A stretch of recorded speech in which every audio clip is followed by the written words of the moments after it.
around the Badang, Lapu, Juicin, and Fred. Let's go, bring it in Naisu to call game number 1. Thanks so much to the panel here. Yes, it's me, Naisu, and Brigida to bring you the action. It's our first quarterfinal match of today, day number 2 here, of course, in the knockout stage. And it's an epic match we have ahead of us as we jump into the land of dawn. Will it be RRQ to move on forward with redemption, or will it be SRG.OG Esports? Brigida, they've shared their thoughts over on the panel. I gotta say, I gotta lean towards the same sentiments here. I'm thinking RRQ's draft. I like it. What do you think?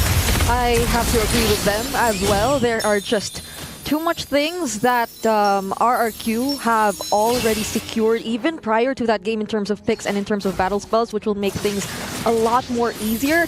And it does feel like Stormy was left with very little options in terms of the mid lane pick. And we put a lot of focus in terms of the mid laners in the current meta. So we'll see how SRG gets to actually pull off this entire idea. Because again, even just in terms of Purify, like Rins and Toy already have that. And they might have to bank on other ways to force it out of RRQ if they want to make the Kalei a bit more useful. Yeah, and looking at the emblems here, nothing too crazy. A whole lot of tenacities, of course, for RRQ. They want to be able to go ahead and survive. A lot of Brave Smites. You know, they're going to rely on. Dyron's taken some damage, but that's kind of expected, too, with a Phoveus matchup there. He might need some help against Cram later on, but yeah, it's interesting because we've paid a lot of attention to the mid laners, for example, leading into MSC in general, and it's been in an interesting position. I mean, even the Zetian alone from Stormy, it's like we haven't seen this hero be maybe as useful as some people thought. Yeah. But she still gets picked up quite a bit, especially when you're thinking about the vision that it provides, utility as well. And once these level 4s start to come online, Cram's going to get pulled back. Whoa, that's 4 members of RRQ actually trying to go for Cram. They force out the flicker though, so there seems to be an intention to somehow shut him down. But Sakai goes in, even using the Phantom Execution towards Rins, but he still does not decide to use the Purify. Yeah, he doesn't have it. This turtle's up, and this is a battle for space right now. A lot of poking going on here. There's a jump in from Edok, but they just want to fight for it. Okay, the ultimate's already committed as well. They somehow have a bit of control here, but that's the Dark Wave knocking up 2 members from RRQ. Dyren goes to the back lines though, and it's still Sakai who gets to secure everything. Razor's Wrath doesn't land onto anyone but Toy. He gets first blood. Sakai trades out to Jin, but on the top lane, Yums will be the next to fall. Whoa, there's a fight everywhere. Sakai's in trouble too. Edok, he'll clean up the kill before going down himself. So at least amongst it all, SRG gets a double for Stormy. They also get the turtle. I mean, we did say that the idea for SRG is somewhat utility overall, but it's nice to see them play it very aggressively despite that. I mean, even in terms of the ones who positioned themselves first in the turtle, it was just such great timing overall for RRQ, because even Toy was in that fight, so who would have expected that RRQ already had that much damage, that much sources for damage. It just fell into place for them, but either way, you see how SRG is trying to attack this game, is trying to approach this game up against RRQ. This is kind of what I expected, though. You know, I expected this matchup between these two teams to be pretty hectic in the early game. And we've already got that. And I think really when you look at both lineups, both just teams fighting out, like that's what they want to do. I almost feel like, for the most part, majority of the teams, this is how they like to play these games, especially you take in consideration, this is a best of 5. We've had plenty of best of 3s, you know, so team strategy and the way they play it might differ from game to game. But right now it's mostly objective fighting around that. We heard that from the interviews coming into this too, that, you know, for RRQ, a lot of times it's like, yeah, let's just go ahead, focus on our objectives, secure those early turtles if we can, and that's why we saw them fight for it. But of course, they've got to win that retribution battle when it comes down to it. And so what it's been a lot of is just these kind of skirmishes, these fighting. I mean, even earlier, the fact that Toy went all the way from the gold lane up to that turtle to provide that blazing duet damage was great, because, I mean, with Innocent, he could have just joined the fight. Rins? He was the first one to rotate out of his lane, but SRG are actually doing a really great job at holding this river side. Oh, Cram decides to burst or go in first. However, there's the Tsunami Slam already committed. EWC gets taken out. Sutsujin this time secures the turtle out. SLD will land on to Risen. Risen will be coming on from behind, but the back execution will be enough. Two-man knockoff coming in from the Tsunami or the Tidal Strike, but Yumes, he will not be able to sustain all that, but it might just be all worth it for SRG. Yeah, I mean, they'll get a couple kills off it. Of course, the turtle went to RRQ, but because of the extended fight and then Innocent joining in, I mean, crazy to see how this played out. We're going to get a look at it again with the instant replay here, brought to us by STC, but I mean, look at this. This was a fight that you think RRQ is going to win. Susujin gets the turtle, but then because of the spear, I mean, this is a very slow-moving Moskov too, because this is very early on in the game. But, you know, they end up having more of that firepower in their favor, especially when you have a landslot to consider in the hands of Skies here. So it's still, I mean, either way, it's an objective trade for both of them now, 1-for-1 in the turtles, but SRG gets themselves a nice lead. A 1K lead at this point isn't anything too crazy that RRQ has to deal with, but it's starting to build up here. I think the main thing when you really break down those fights is fighting around those windows of crowd control that RRQ lineup has, but the same thing over here from SRG OG Esports. Like, they can do the same thing, but it's just playing around, for example, getting out the Tsunami Slams if it's going to be used, or EWC setting things up with the break and fist break combo that we're so used to seeing, especially when the flicker's available. Because I think even the panelists did point out that RRQ just have so many resources that will be very beneficial for them when it comes to a team fight or a situation where SRG has to group up, especially considering that majority of the heroes of SRG, well, fortunately for their last pick, they did decide to go for the Zetian, so that gives them a little bit more of range.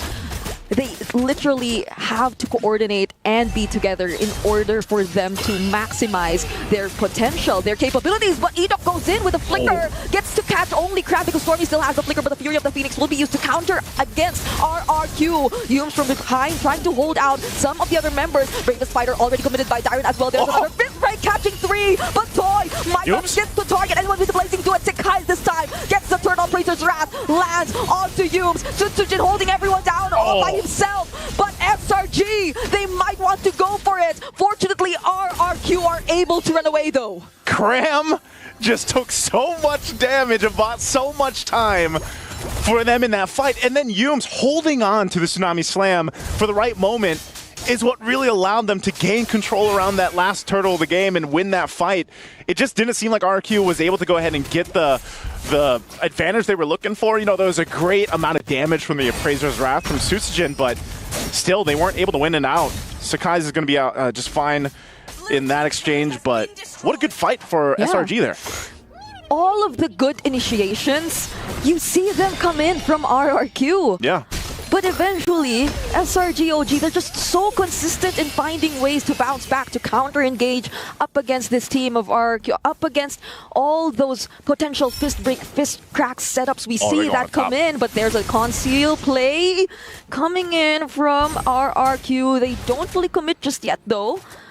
Yeah, good comms there. You know, they want to go for Innocent. Like I said, you know, leading into this, a lot of people are like, man, you know, SRG.OG Esports has this kind of tendency to just rely on Innocent to kind of lock in, pop off later on. Again, he's the only one right now with a Savage for MSC. And so if you can put some pressure there, try to delay him out a little bit, then that might be one of the game plans for RRQ, but he's protected really well. You can see he just goes down to the bottom lane now. Yumes providing so much information. He might be in trouble. Oh, beautiful counter with the Tsunami Slam onto EWC. Now he gets immediately taken down before he gets to do anything. He was right close under the turn as well, but Toy, now with that energy eruption, they find a way to deal with Sekai's. That was a bit too dangerous up against 3 members of RRQ. Yeah, I don't know. Like, Sakai's was like, I got this, and Toy said, no, it's all right. So this is actually probably going to get them the Lord here. There is a trade on the tier 2 turn on the bottom side, but RRQ now going for this. Oh, spear.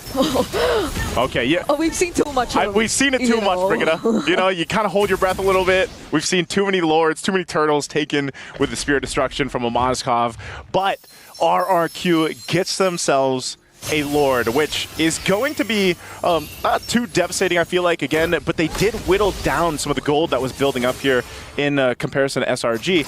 It might help them get to the tier 2 turrets because you got to see it. They don't have any tier 1s down at all. Yep. You know, so they need to go ahead and start opening up the map to utilize this lineup that they have here. Yeah, because I know for a fact that RRQ might be wanting to consistently push SRG to force them to a fight, but then SRG, the way they're dealing with it right now, was just really banking on the idea that Innocent needs to take his time, but the Lantern Flare stack will catch on to Sekai's once again. Fortunately, gets to dash away with the puncture. Yep. There's a beautiful knock-up coming in from Humes as well. They commit the Tsunami Slam onto Sutsujin, but on the other side of the map, Sekai is doing a great job as well, zoning out or actually dealing the damage towards the Tankist members, but he gets traded out too. Toys coming to the fight. He's trying to set up the Blazing Duet, but he gets hit into the wall. He finally gets it off. He'll take down one, forces the flicker from Stormy. What a fight in the mid lane. Lord finally goes down. So after it all, they get all tier 1 turrets that they need, except the mid one. So it does seem like SRG, despite the presence of the Lord, really wanted to force that fight, be the ones to set things up this time around, but then that caused them a turret, that caused them a bit of casualties here and there. So fortunately, Innocent was there to actually deal with it, but this is where you see that SRG, sometimes they tend to make these very bold decisions too. Hey, we love these slow motion. Oh, Enoch! That wasn't slow motion. Enoch's taken out. Okay, another Tsunami Slam will be committed onto Sutsujin. It seems like he's always the target. Now he gets caught. Innocent with the double kill once again, but Graham gets traded out. Humes doesn't get to jump away. And now Sekai's in too deep with the bad execution. Might get the kill on Toy, and he's actually able to get the kill. Oh my goodness, what a turnaround! And it was the same thing. Innocent comes in with a Spear Destruction. Dyron might get sandwiched into here. He's trying to get back to the mid lane, but Innocent's just like, I'm taking this turret. They win that fight. And I mean, look at all the bodies right there. And that choke point is not where you want to be. Good close up to it too. Because that was a fight that's looking one way and then it quickly turns the other. And I guess that's the way it works when you have a Lancelot and then a Mozkov that can work in conjunction with each other here. So you're getting to that point now where a lot of the teams, once they get this, 12-minute plus, Innocent's got most of the items that he needs, he's starting to be a big threat. Not only that though, but if you throw so much at a Lancelot, trying to catch him, you can buy like these windows of opportunity with a Thorn Rose, with a Phantom Execution. Oh. There it is. Another surprise engage. Fury of the Phoenix as well committed just to follow up, but the damage coming in from RRQ!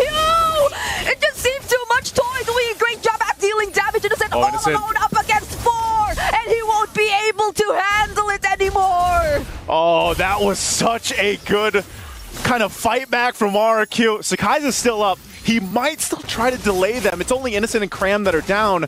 So as the 3 are still alive from SRG.OG Esports, they can actually delay this and stop them from taking the Lord here. Oh my goodness. That's what they're going to do. They might just get a tier 1 in the mid lane for RRQ. They could start this up, but by that time, Innocent could join this fight with a Spear of Destruction. Cram's already back up, so they'll do everything they can to stop this out. And this has been such a pendulum swinging game of back and forth that you can't clearly say RRQ's got this Lord.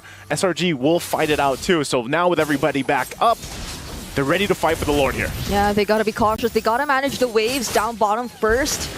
And also be wary of the threat of a potential steal away from the last one. But they burst down the Lord. No steals whatsoever are going to happen. There's the Blazing Duet once again coming in, however, and it deals enough damage against SRG. They're trying to chase after them. Lantern Flares coming in from Riz, but will he be able to catch up? Innocent, Humes, and Stormy, they're just able to walk away. As I said, Brugada, it's a pendulum for game number 1, swinging back and forth. Yeah, the Lord went to SRG, but they lost 2 bodies off of that. So this could be cleared out, but this is also the power of a Mozkov. Innocent rolls right up top, takes the tier 2 as well, because he knows RRQ's got to deal with this. Whoa, he throws the spear down, but he knows Susujin's there as well. So this is, and he's actually going to transfer on down. Whoa.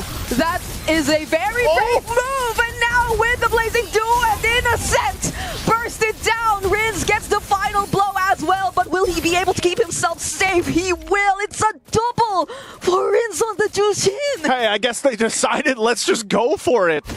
I'm surprised he followed through, but he did have some information that at least Yums was there. But man, both Wind and Nature's coming in clutch. Toy picks up a Malefic Gun now.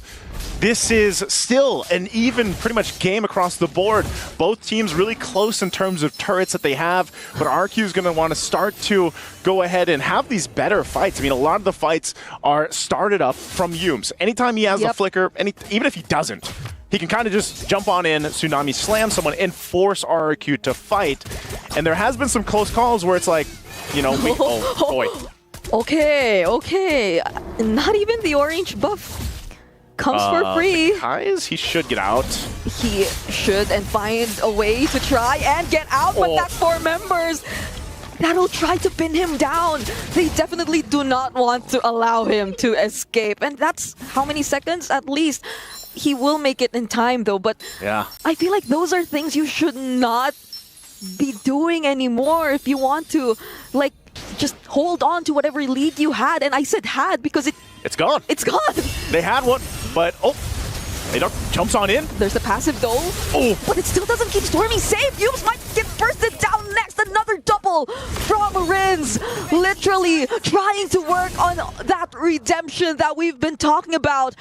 At least Innocent is still there though, so they have ways to clear the waves, but RRQ, they'll just go in and take this turret away from SRG. Do they still want to fight this? They're going to jump on in the mid lane anyway. Oh, Energy Eruption used onto Sakai, but they go after Crab instead. Innocent trying to deal with the other members, but it seems like they do not care about the damage. This has been a compounding consequence for SRG.OG Esports. It started earlier on with that Spear Destruction choosing to fight, then Sakai's being in that side of the jungle around the orange buff, and now getting punished here. They lose the base turret.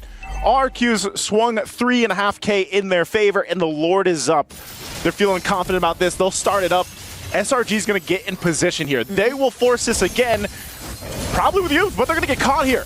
They find a target, and it's gonna be Yums. Sakai's trying to find a kill onto Rins. Fury of the Phoenix will not land though. Jet Energy Eruption will be used towards Sakai's. Edok is there as well to put some pressure, but that does not completely stop Sakai's from trying to contest. There's Edok too, once again, trying to block the way though. But will Sakai's find another route? Oh, the Fist Crab actually lands onto him. Jet changes target. What the setup right there, but Innocent's pushing the base anyway. He's going for Rins. He's gonna be stopped. It's a 1v1. He throws the Spear Destruction and he'll get Rins anyway. Pops the Wind of Nature, going against Edok. He has the damage. He picks up 2. That was a close call. Wind of Nature, SOD. All means just to escape, even the Purify. But then he gets taken down now, more than ever, when he's needed the most by his team. They can buy themselves 25 seconds here. Innocent will be back up for this. SRG has to delay this Lord push as much as possible. It was such a good juggle from RRQ. They dealt with Sakai's so much, zoning him out from the Lord. Innocent pushes, he gives the call. He's up in 10, and they'll have to stall this out. Some of the base turrets might fall here, depending on how RRQ plays this out. But right now, SRG is okay. They'll deal with the Lord, they'll deal with some of the pressure, but they bought themselves enough time to stay in the game.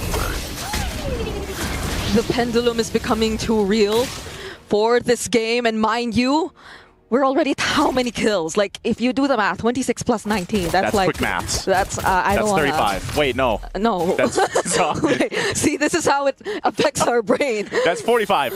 That's how unlimited clashes actually affect our brain. BMI out from Toy. Okay, just to escape the Phantom Execution, so you have to respect the wave clear and the damage coming in from SRG. Is your brain okay, Brina? I hope so. I hope everybody watching this one, their brain is okay, because if it's 5 games of this, that's going to be intense. Conceal's going to be used. Edok will lead in charge here. Ooh. Will get stopped with the Dark Wave in his tracks. So right now, this composition is paying dividends here for SRG.OG Esports. Like, they're able to stay in this. They're able to go ahead and clear things out relatively well and quickly.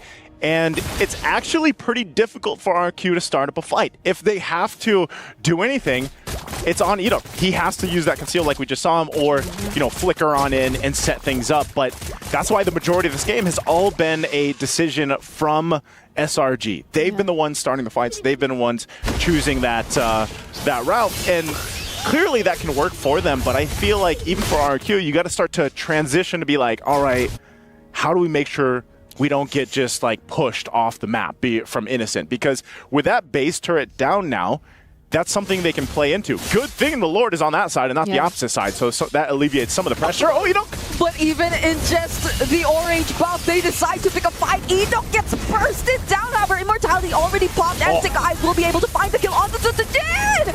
But Toy might just save the game for RRQ. Deals enough damage with Blazing to it once again. There's the stun coming in from Dyron. They go for Crab this time around, but Innocent is just chasing after every single member of RRQ, but still, they find a way. Another bravest fighter in! And they go in, they get the slam on down as well.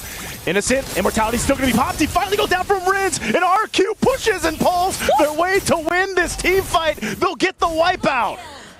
EWC trusted his ability to sustain and get a shield. And now it's RRQ who prevails in game number 1. The whole story here was the back and forth, a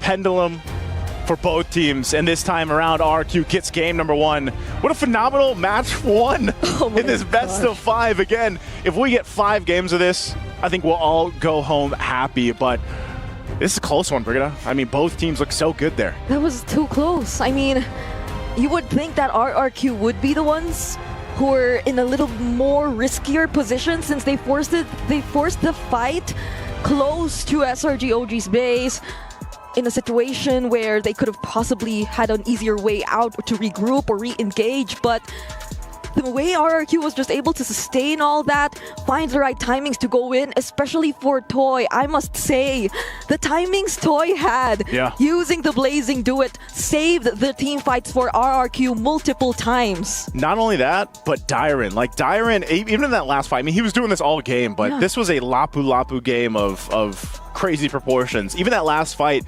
he had to be the guy a lot of times tanking up a lot of damage, getting stuns off, even doing a decent amount of damage here. So between him, EWC, and Susagen, they were really able to go ahead and allow the team fights to be the way that they were. It was a great thing, you know, you see from the highlights over here overall in game 1, and it was just a I mean a lot of the micro decisions that were made on both sides, I feel like we're good, but I would say that SRG.OG Esports made more mistakes here. And that seems to be, of course, the case of the game, right? The team that makes more of those mistakes is usually going to lose the game. And it's weird because I feel like all those mistakes were magnified whenever they were clearly in the lead. So that's like for majority of the first few minutes, no, not even, like the mid portions of the game where it feels like individually SRG kept doing things away from the other members of their team, away from their teammates. So I feel like those are questions we might get answers later on. Yeah, well, maybe the panel can answer that for us. We're going to throw it back over to Redmar and our boys on the panel. Thank you so much, Brigitte and Naisu. Well, as expected, RRQ, much better draft, easier to pull off, but SRG fought back until they realized the biggest problem that we acknowledged by the end of the draft, the damage output coming out of RRQ is just way too much.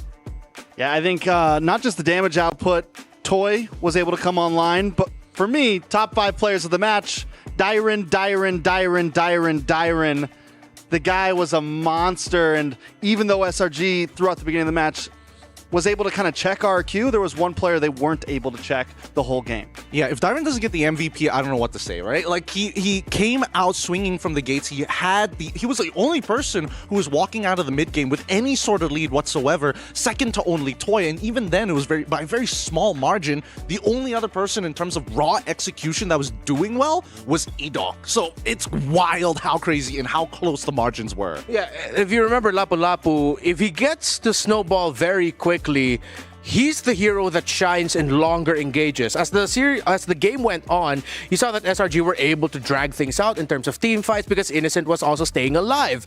But then Dyron's happy. At one point behind the scenes, Trex exclaimed, "What the heck is that cooldown?" He just kept getting his bravest fighter so quickly. Yeah, I mean, in the matter of a fight 2 times, and he saved the second one for a bit farther into the fight. So, I mean, it's definitely insane. And without Dyron, I don't think RRQ would have been able to pull through on that series. I agree. I think that, overall, Toy was playing a strong game. His first item power spike honestly felt when he got the Trinity, and as soon as he got the wand where we saw his initial win over some pretty, I want to say overextensions from the side of Innocent, but he's doing it at a time where technically there's nothing to fight over in the map, and the Lord was kind of walking down on bottom side. Overall, this match was a lot closer than what most people would imagine, right? It was about how close can you execute, and really how much value can the mid laners get out of their spells. Yeah, it was 51 kills in 20 minutes and 36 seconds. It was definitely a close game because you also got to see SRG recalibrate a bit, and at some point they were just like,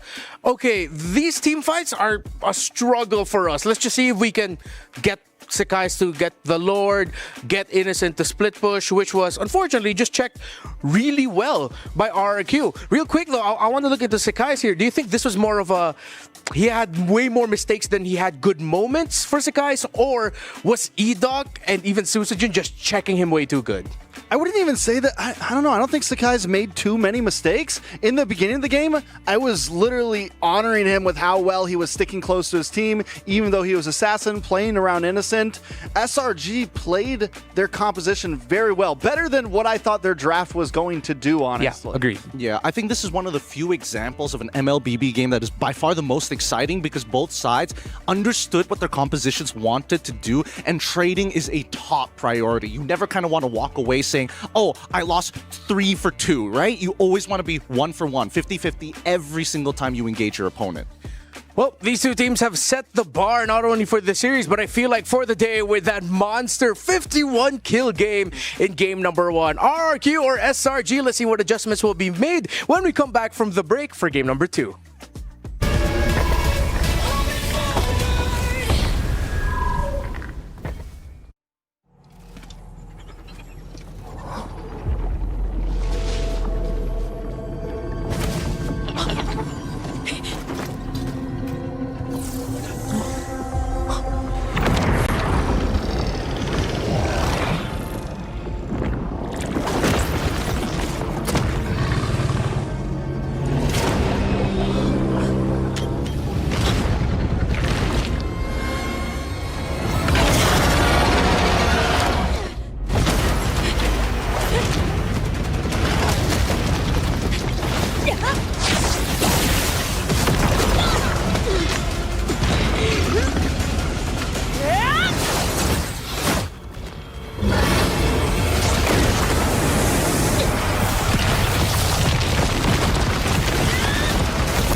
When the world of business is constantly changing, you need to stay ahead. So what about AI to generate new possibilities? Machine learning to predict what customers will like. Or expand your business by forecasting delivery routes with real-time data. With the power of the cloud, imagine how AWS can transform your business.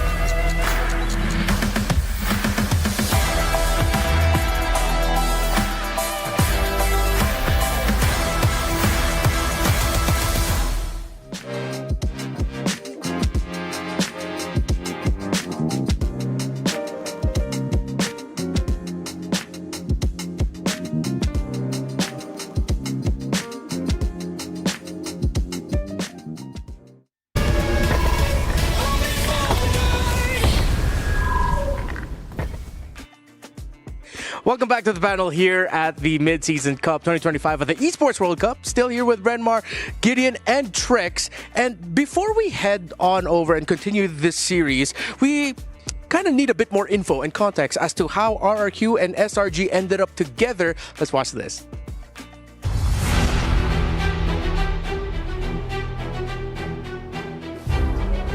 Innocent. So against RRQ, what do you think? It's like with other teams, it's normal. We just need to prepare for them. Our strategy, maybe it's for SRG. For strategy, I think you need to ask my coach.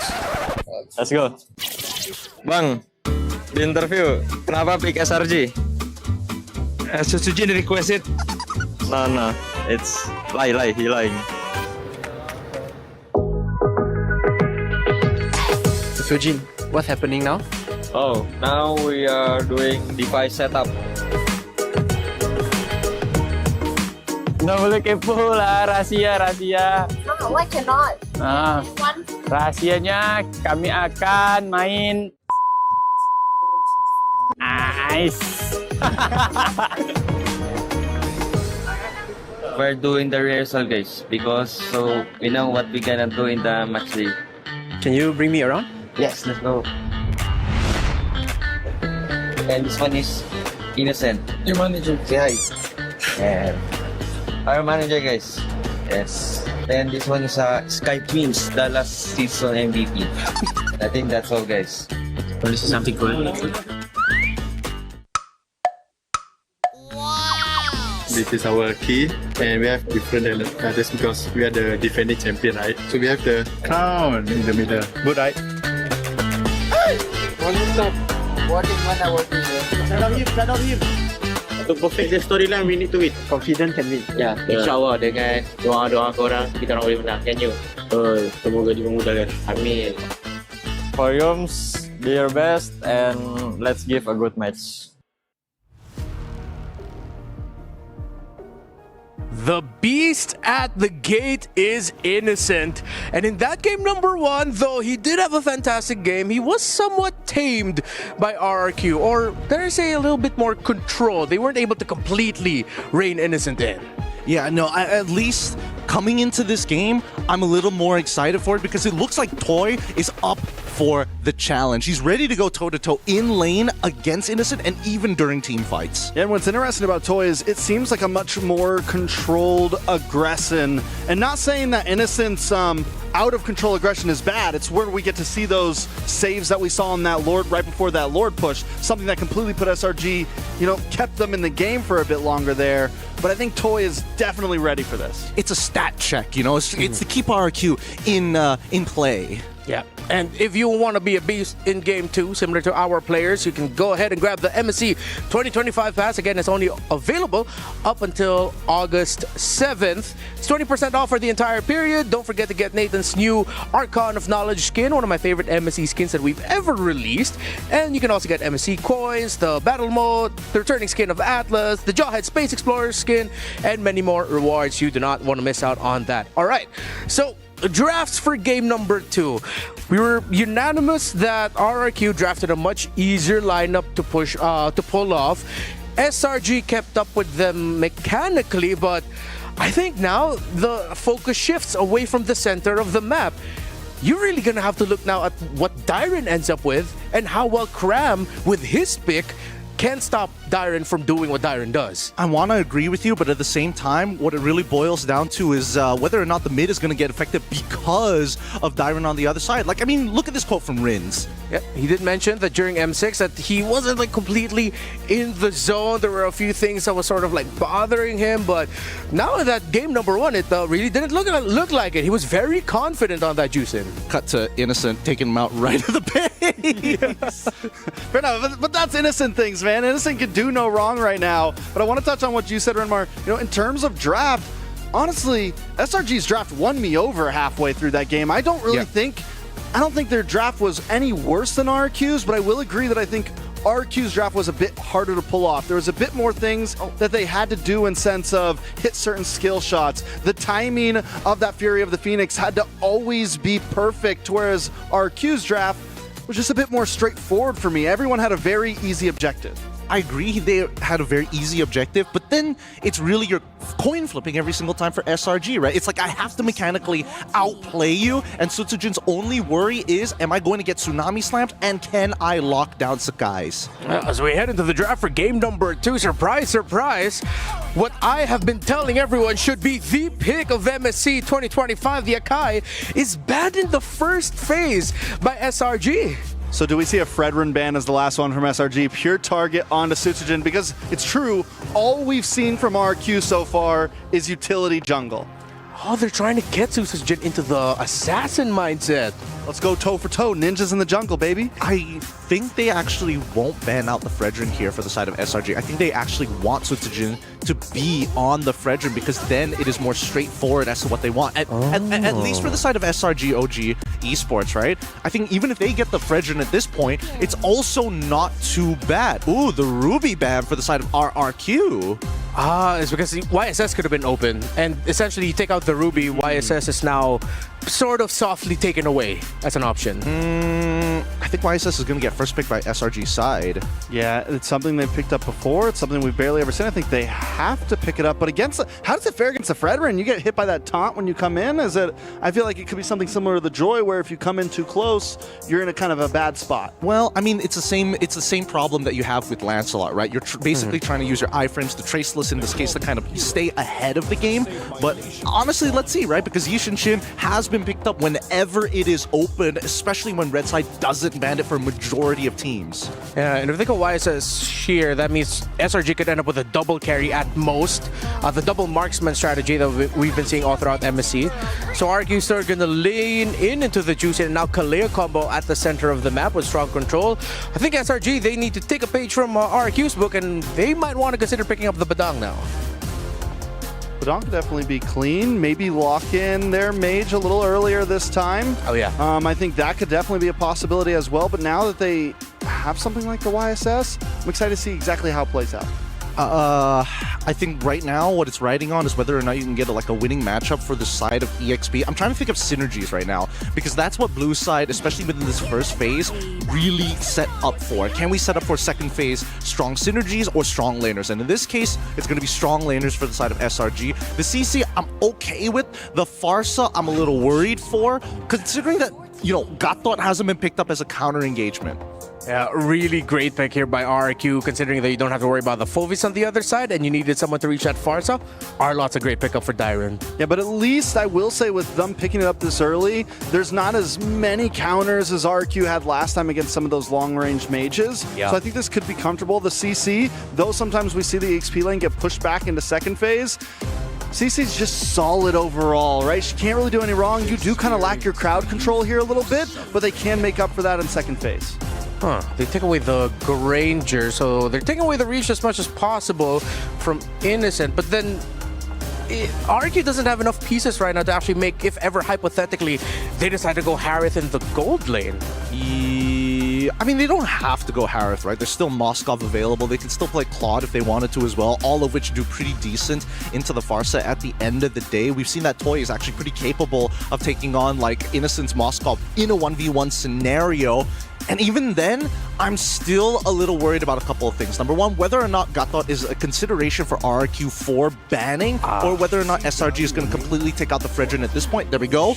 Now, we're forcing them to go into an assassin section, which then again, let's say if RRQ get access to Lancelot, then there's a big question of, is there enough burst with the Kalia? I think at this point, I think you still maybe ban out the Lancelot, maybe you ban out the Hayabusa, something of that nature. You're right though, lack of burst. They have the Jushin, they don't really have that on the side of RRQ. It's mostly chip damage right now. So, and then they ban the Granger against themselves as well, which could have been a really decent, right away pickup for them, being first pick in second phase. Where does RRQ go from here, honestly? I feel like they're in the bad spot of this draft right now. Yeah, Excuse me, they banned the Fovius? There's a possibility, because keep in mind, RRQ is the only other team that puts CC in the gold. Yeah. So they're thinking that the CC might go into the gold lane. And they did it last time they had the YSS. They went Ruby Dyroth against CFU, which, yes, it's very different. But the point is with the burst damage of a Farza and a YSS, it is very doable. And they could even pick something that's a bit more aggressive that still output damage, something like the Dairoth. I'm not crazy about it, but you get my point, right? Yeah. So for SRG's last ban, yeah, I think I'm on the same boat as you guys. Just ban out an assassin. It is the Hayabusa. One of the things you want to go for if you have a Farsa in your lineup, and considering where the YSS will be compared to the rest of the team, it's a safe ban.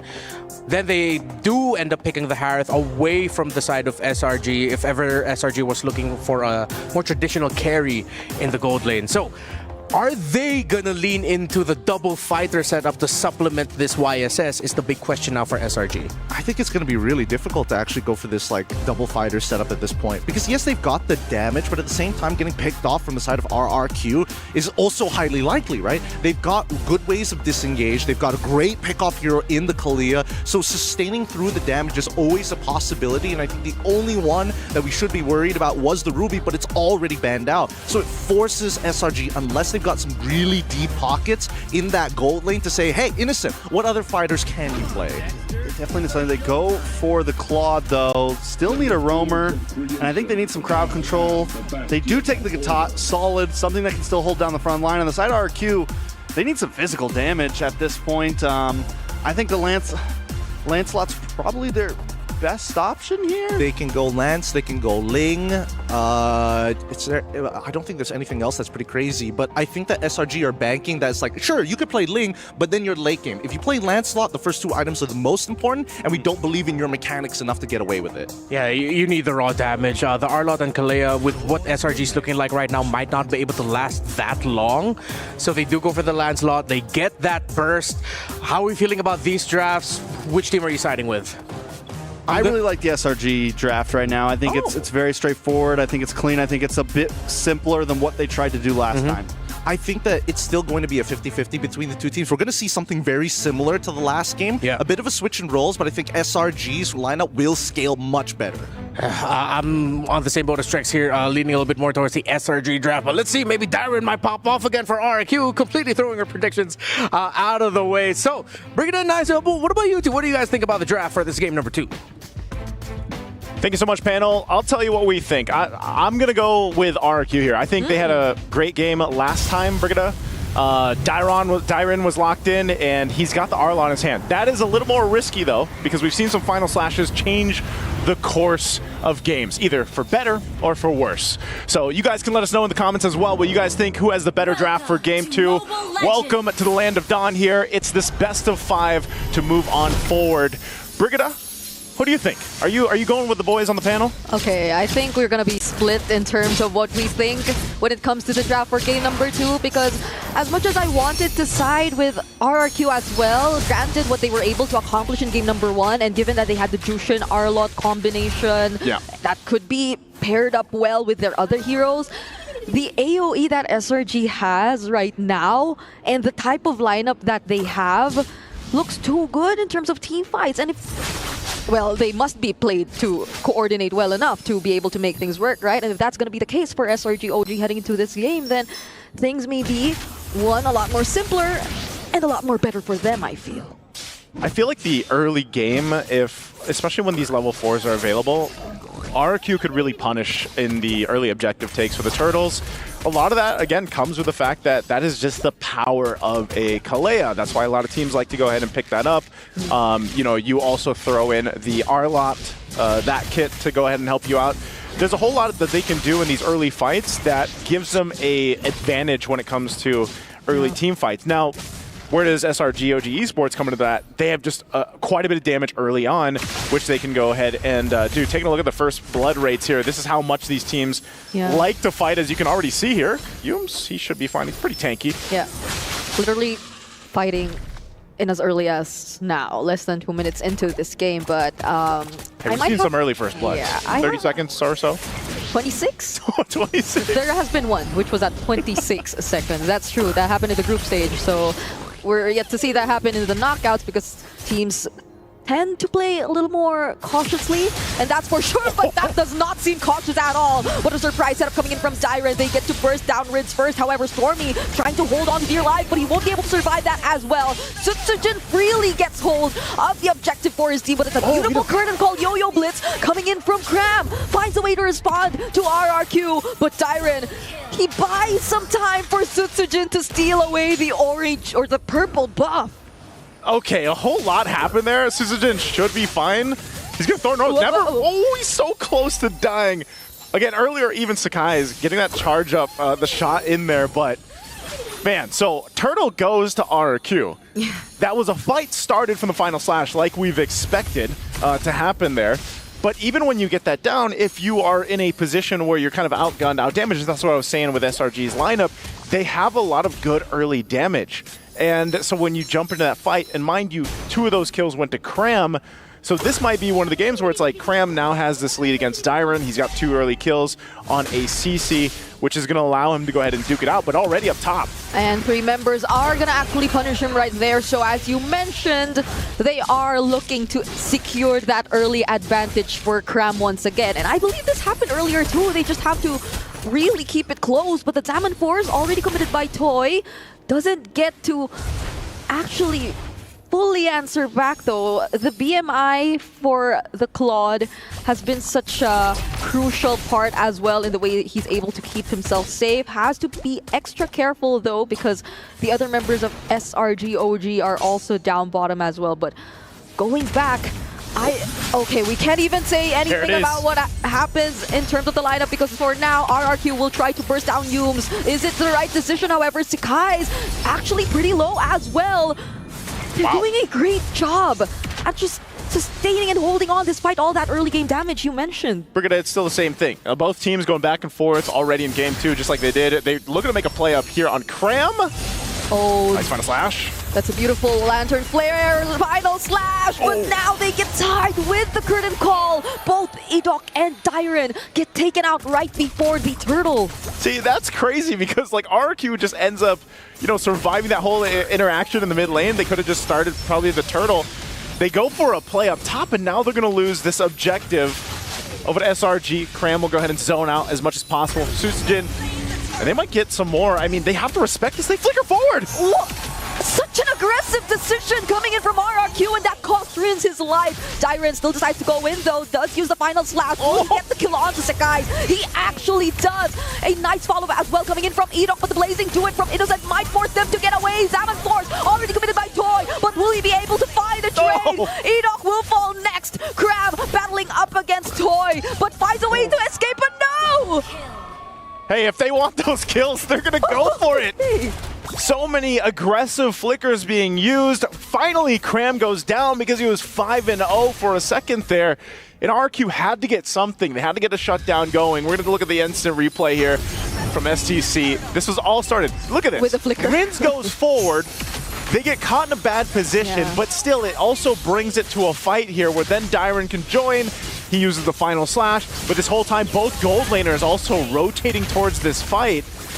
I mean, if we had 51 kills earlier, I don't know how many we're going to have this time in game 2.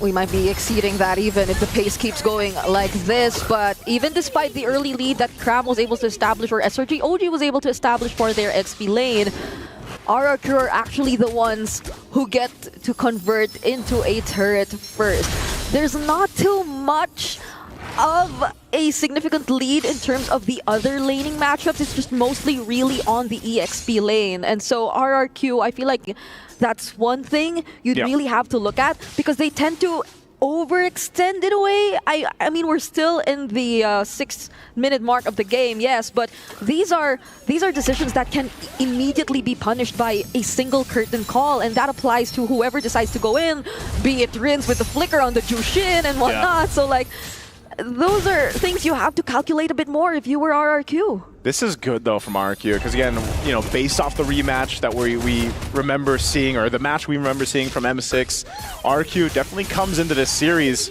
a lot more aggressive. You know, they are a team that likes to be a little more foundational, a little more stick to the book here, a lot with these objectives, and they're going to have to fight for the second turtle. They are dealing with the pressure from SRG's lineup. There's a jump on in. Oh, AOG curtain call. Beautiful call coming in from RRQ, but Sutsujin still gets the turtle for his team. EDOC, though, will be punished here. Double kill for Cram. Rinse just trying to scare away the other members from chasing them, but that was clearly somehow a bit more favorable for SRG.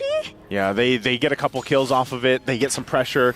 They dealt with Toy. Toy was starting to scale up pretty well in this Harith. Whoa. Oh, there it is. Okay, those are very aggressive combinations coming in from SRG. And then somehow Dyran gets to cancel that feathered airstrike, but that was a close call for Rins. Okay, so going back, I know we did mention that RRQ, oh, hold on, Sutsujin, will he get to escape this? Cram doing a great job at pressuring him as he tries to defend that tier 1 down bottom. If last game we saw oh my goodness. RRQ's XP laner Dyran have a great game, now this time it's Cram's for game 2. 7-1 and 2 now. This CC is starting to be a really big problem. Actually, it's been a problem for the majority of the game, but whoa, hold on. That's a lot of damage coming in from Stormy. The other members didn't even have to do much.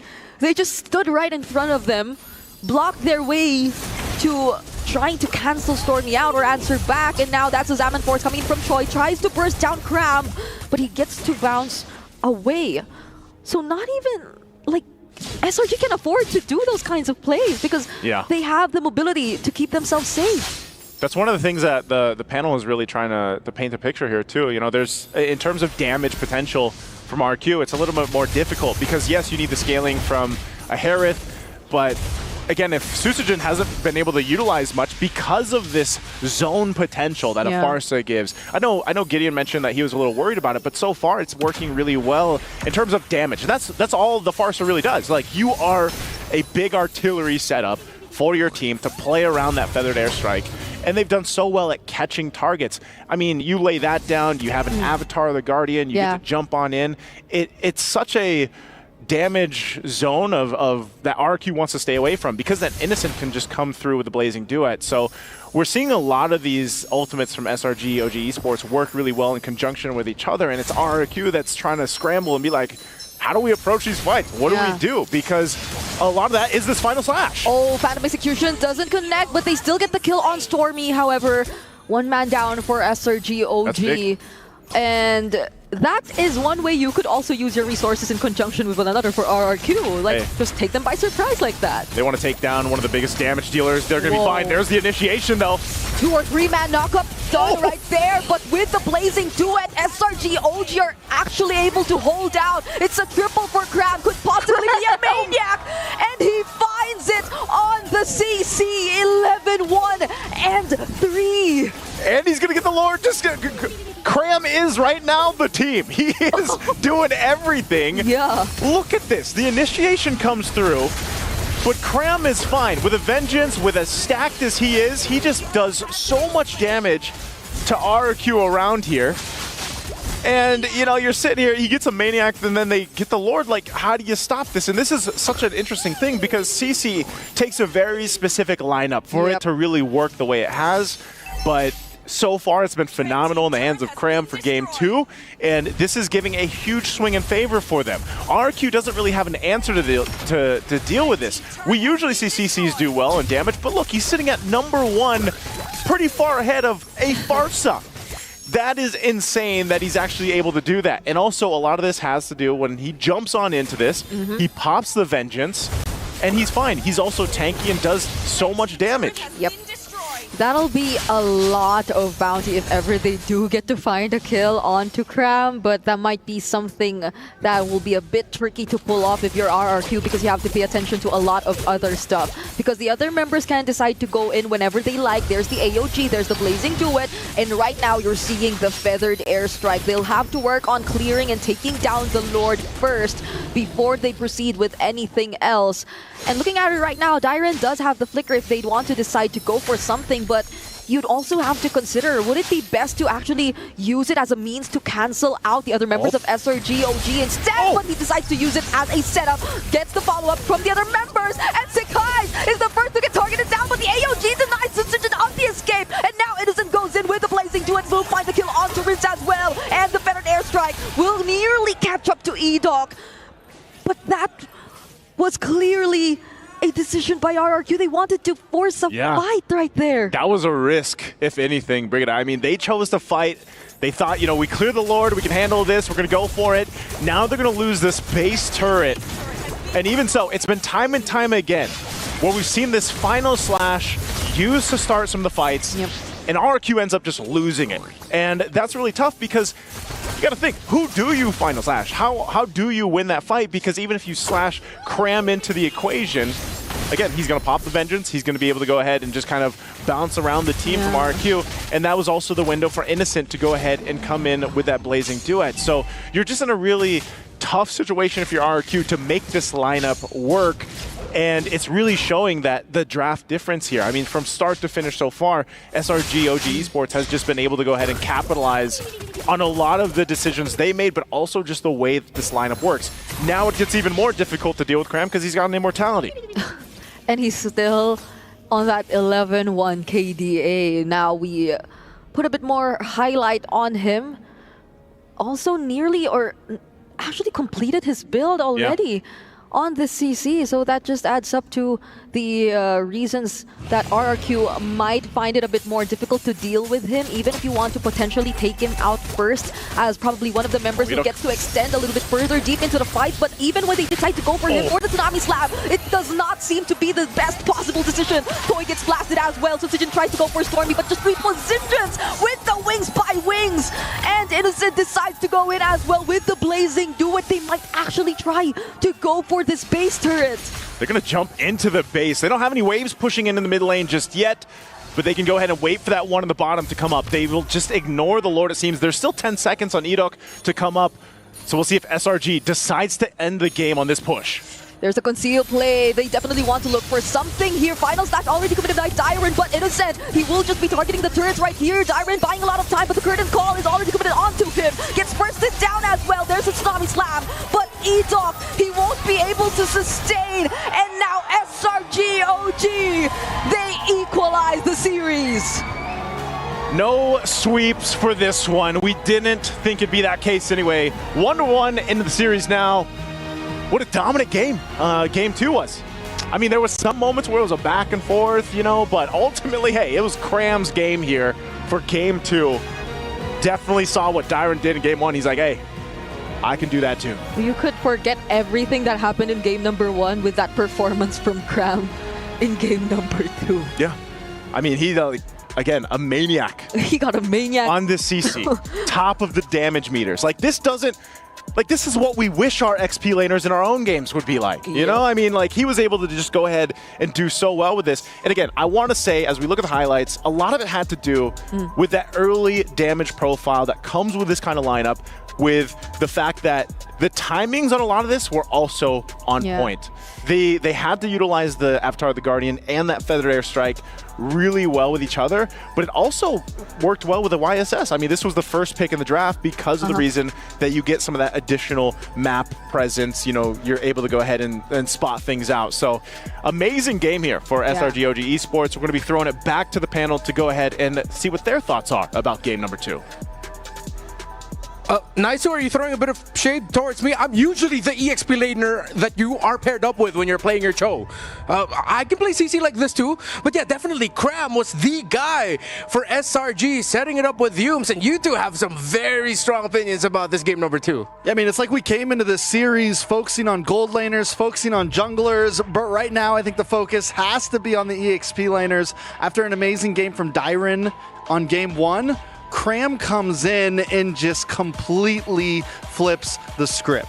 I mean, just look at that endgame score. He's 12-1 and 18 as we get into that final sequence, and then turns it into 13-1 and 8, which is crazy. But I have to talk about the big differences of game 1 and game number 2, because when we saw game number 1, right, we saw that the biggest difference was the fact that Dyron was having a good time on this Lapu and could carry that lead. So adjusting into game 2, that's where we see the big change. The question became, can we get Cram in a better position in the laning phase to start affecting the mid game? And more importantly, so how much can we squeeze the value out of Stormy? Because he was playing Genius Wand first item on a Farsa. And that's where we looked at the draft. The big difference was instead of slotting those two at the end of the phase, they brought them in right away. They made sure they locked in Stormy immediately in the mage. They made sure they locked in Cram immediately on a CC, which doesn't have a whole lot of counterplay. We mentioned that no matter what, it's going to do pretty well, especially in the hands of Cram.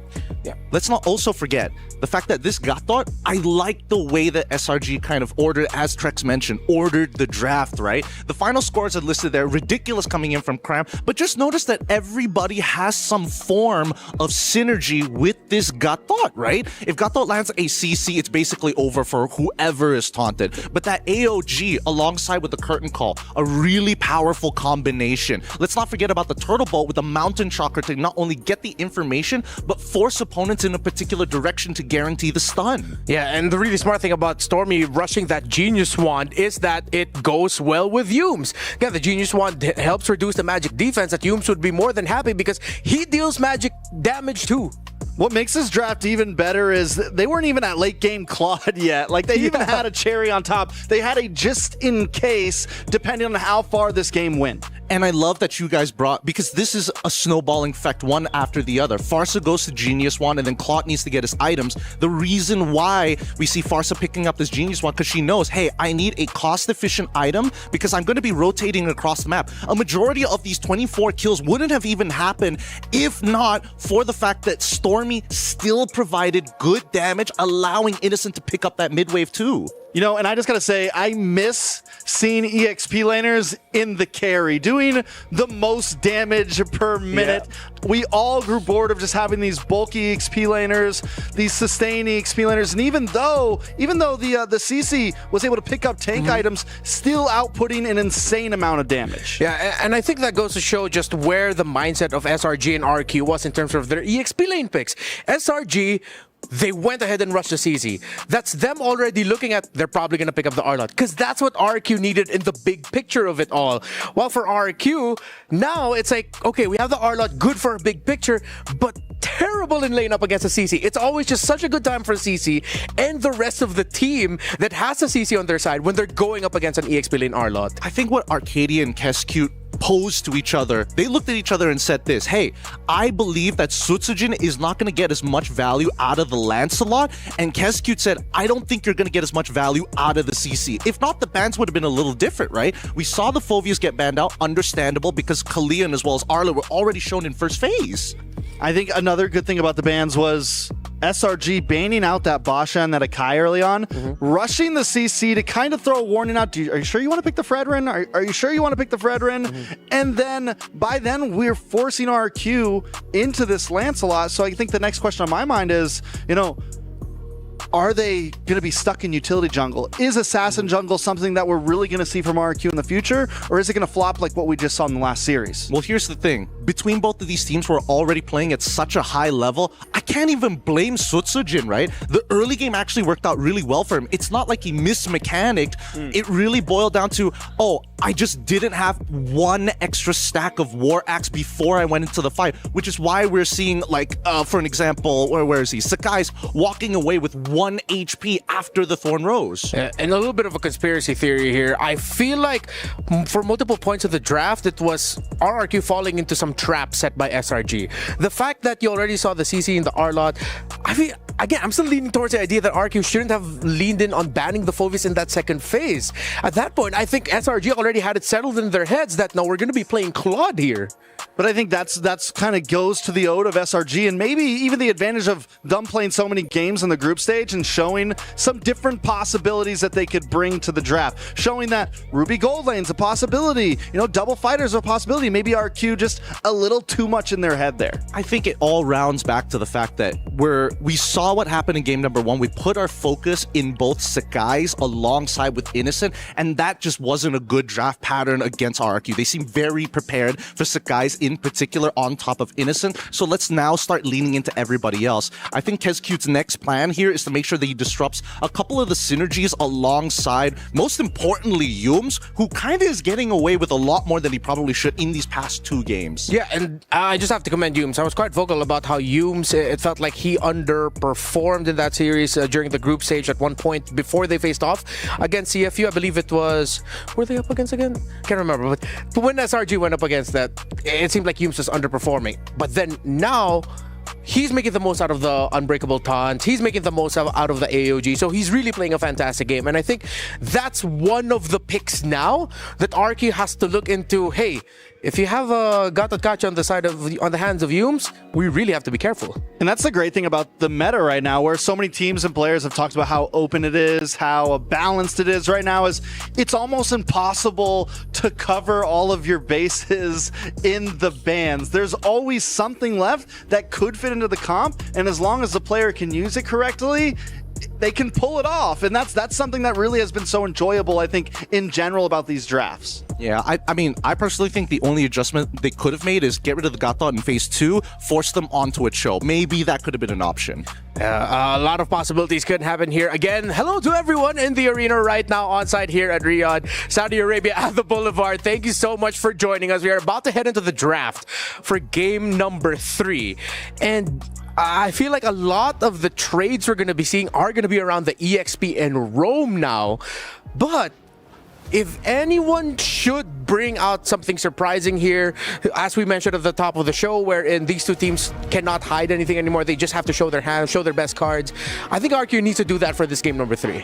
Yeah, I think, well, what we saw from SRG in game number 2 is they completely changed the way they approach the draft.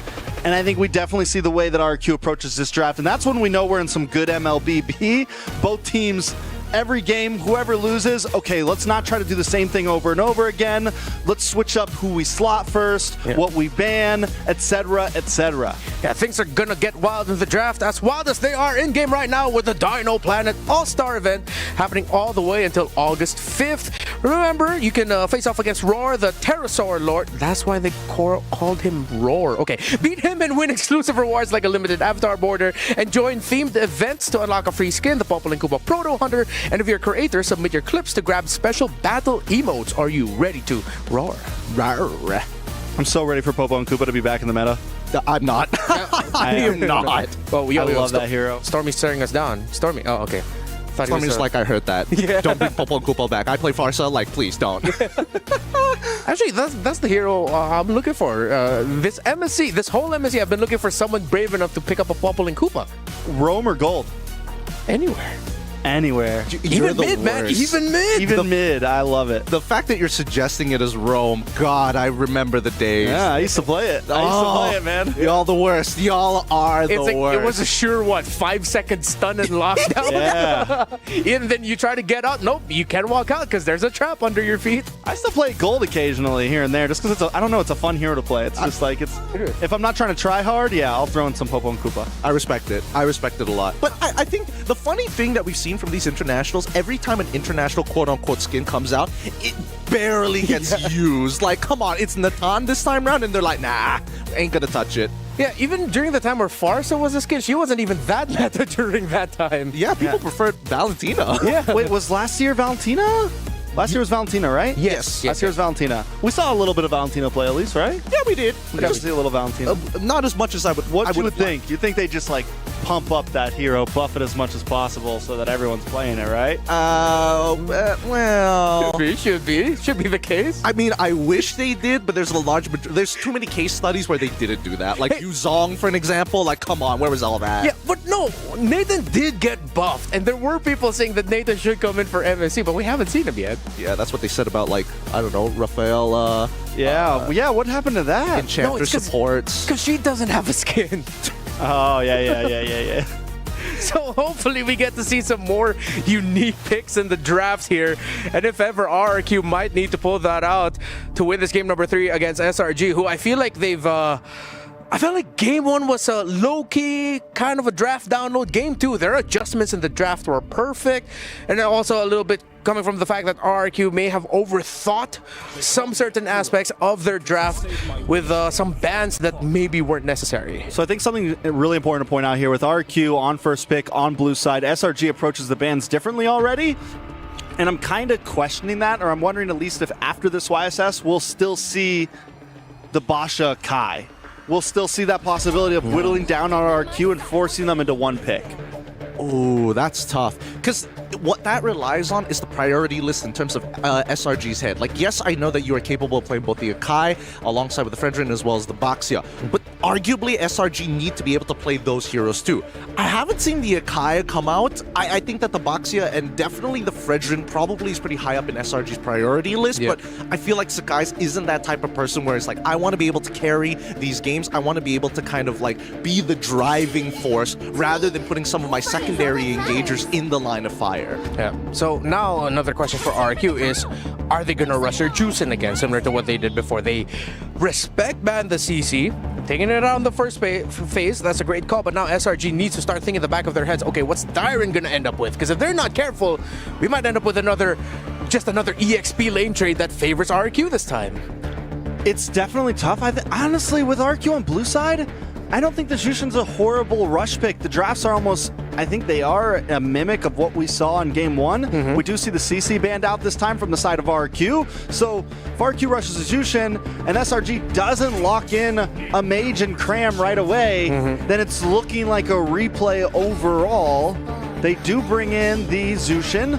So I think this time maybe, do they steal the Lapu? No, and not let RRQ take it up front? No, Kalia Farsa right off the rip. I think the biggest problem was that they didn't have that initial burst and they put a lot of the eggs into the Sakai's basket, which is not entirely wrong, right? But they kind of need to alleviate the pressure, and that's what Stormy is really good at doing. He really squeezes out a lot of value from mages, even though it's supposed to be like late game scaling. Again, game number 2, Genius want early, rotate, give the rest of the farm to Cram. Yeah, I'm also on both that when the Jushin gets picked, you take the Farza immediately, and there it is, Kalea Farza, good call. Doesn't this mean RQ can rush all their crowd control chainers right now? They can go Gato, they can go Badang.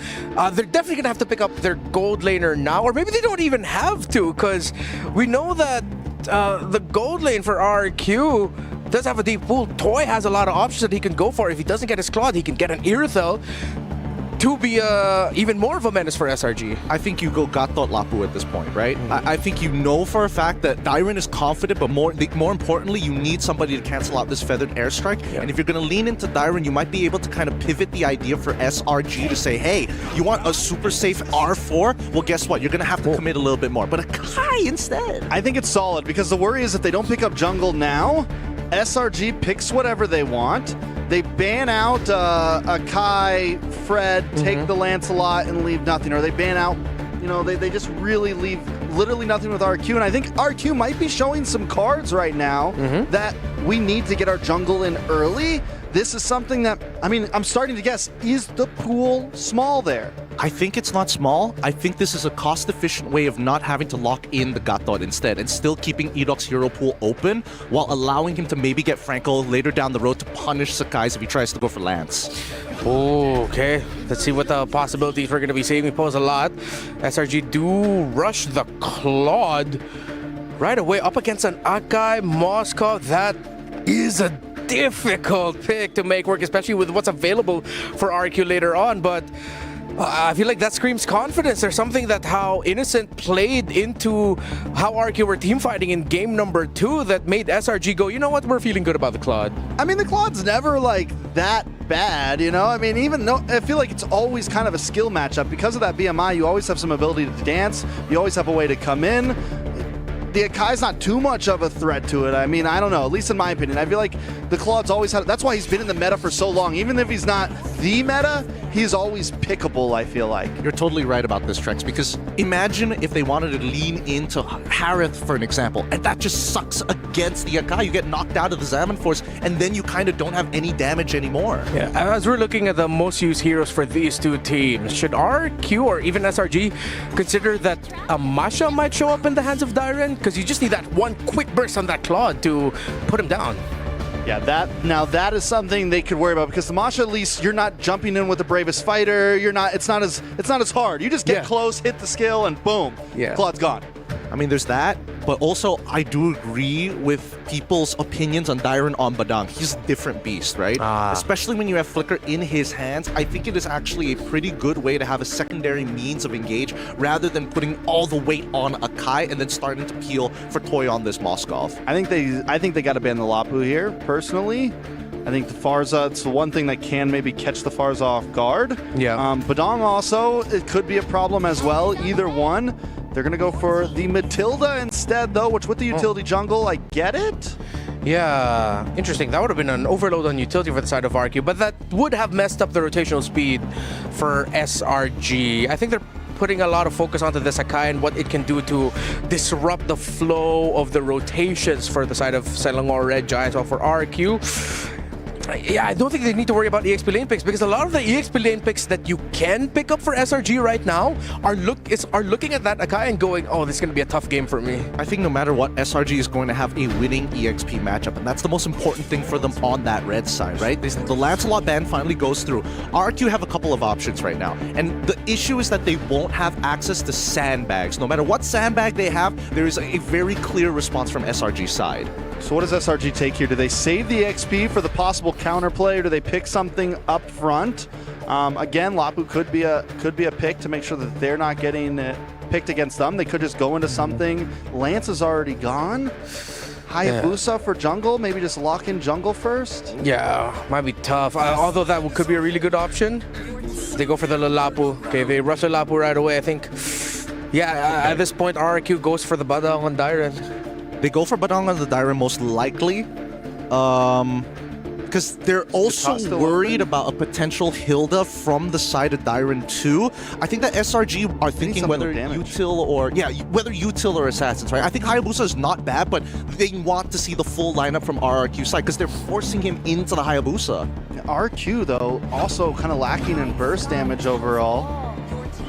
What do they lock in here? Esmeralda and Cho. So Cho for Roam, Esmeralda EXP. Still kind of lacking in damage. It is all shred on the side of RQ. We're talking, I mean, yes, you have the pick-off potential to make up for that, but definitely for me, a little dangerous. God damn it, Kescute's too smart. He's both locked out the options for Fredrin as well Hayabusa. No matter what, these neutral objectives are going to be so hard to take. We've seen the classic matchup of Fredrin into Akai, you get pushed into a wall. What's worse, you go into Hayabusa, you're going to get kicked by the Cho. Yeah, it seems like with everything RQ brought to the table, whatever Sekais ends up with is going to have difficulty. If Sekais has an easy game, that's an MVP game for him. At this point, it's pick your poison for SRG. Will it be the Hayabusa as your jungle? What was that? That was Xborg. Yeah, baby! This Okay. is interesting because now tempo can be wrestled with. Yeah. With the export, you can kind of poke out your opponents. Any full commitment to break the Faraga armor is going to initiate all the ults from SRG. And the fact that there's no big burst damage from RQ means it's going to be very hard to get that Faraga armor down. Normally it's the Farza. It's heroes like that that you want to use against the Xborg, and all of that is on the side of SRG right now. How do you break down a front-to-back formation? You don't break it, you burn it down. Let's see if this Xborg pick will help SRG take this game number 3, or will RRQ take it? Bring it up, Naisu, you guys take it. Take it away, we shall. Thank you so much to the panel for breaking down Game 3's draft. Once again, ladies and gentlemen, welcome. It's me, Naisu, joined with Brigida to bring you this third game in this best of 5 to move on forward to the semis. Will it be RRQ to get the upper hand sitting at match point if they get it, or will it be SRG? We've seen two very different games, Brigida, from Game 1 to Game 2 now, and it's been all about the XP laners. What do we think about this one? Well, I mean, the matchup in terms of the Esmeralda versus the Lapu is kind of given.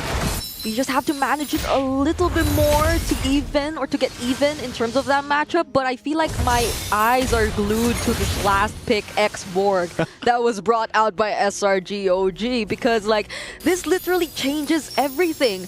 It resembles that idea we saw earlier where there are just so many zoners, there's so many playmakers, but it's not just that. The amount of burst damage from RRQ might not be that sufficient to constantly be able to deal with the Firaga armor, especially if Sekais is being protected really well by, let's say, the Ferret Airstrike, by, let's say, just even Yumes on the Kalea. So if RRQ doesn't find a way to play around this lineup of SRG, it's gonna be looking pretty good for the Red Giants.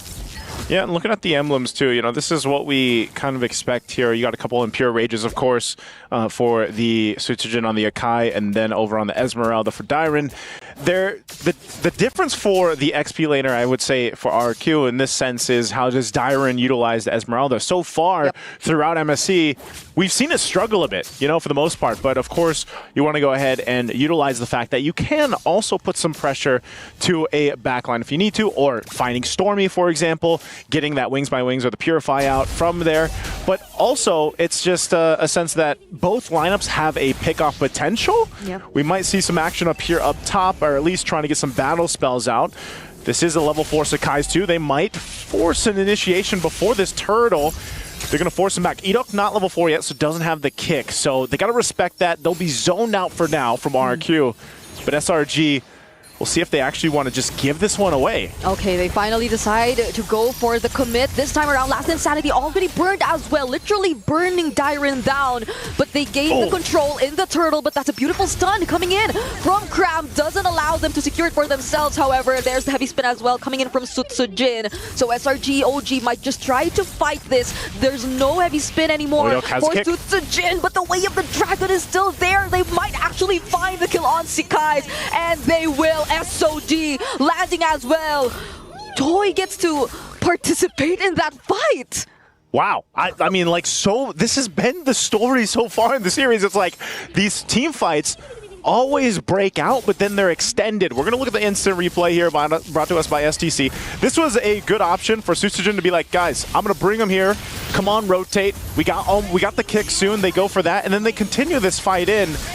It's very interesting because then even Toy joins on in.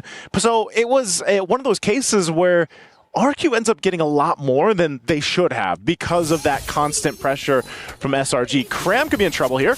Oh, the damage coming in from Sutsujin on the Akai in the early game. You also have to respect it, but EWC in the mid lane gets picked up as well. Sakai's has been very aggressive in his use of the X-Borg, not hesitating to use the Last Insanity whenever he sees a potential kill. Yeah. And I feel that so far it kind of has been working for SRG, because even for Sutsujin, he's been playing the Akai very aggressively. In a way, the Akai does have a decent amount of damage that he gets to bring out in the early stages of the game, which allows him to kind of keep up in terms of the farming as well, mind you. But now it's Yumes who might just get picked off, pinned by the heavy spin. But another Last Insanity coming in from Sutsujin, and Yumes is actually alive. So everyone's just working hand in hand to keep each other alive. I felt like so much was thrown at Yumes, and Yumes is still able to survive that. Yeah, he burned the flicker. So that's something. That's a battle spell down, and RQ has continued to put pressure where they can. But still, even up in this top side, Cram's going to be bullied out a little bit as that work's being done. But the turtle's up, so that's the focus now as both teams rotate for this turtle. Already at half health here. Another Last Insanity committed. Better Dare Strike 2. Great control over the Lord, and somehow Sakai's gets to secure it for themselves. Dyron doing a great job zoning out multiple members of SRG, but will be forced to use the Purify just to get away because he nearly gets caught in that situation. So despite how things have been going for the past 2 games, I feel like there's just as much action, but it doesn't necessarily convert into that much kills for this time around. For now. For now. For now. This is just one of those, I mean, with both lineups, they're maybe a little bit slower to cook than the previous games.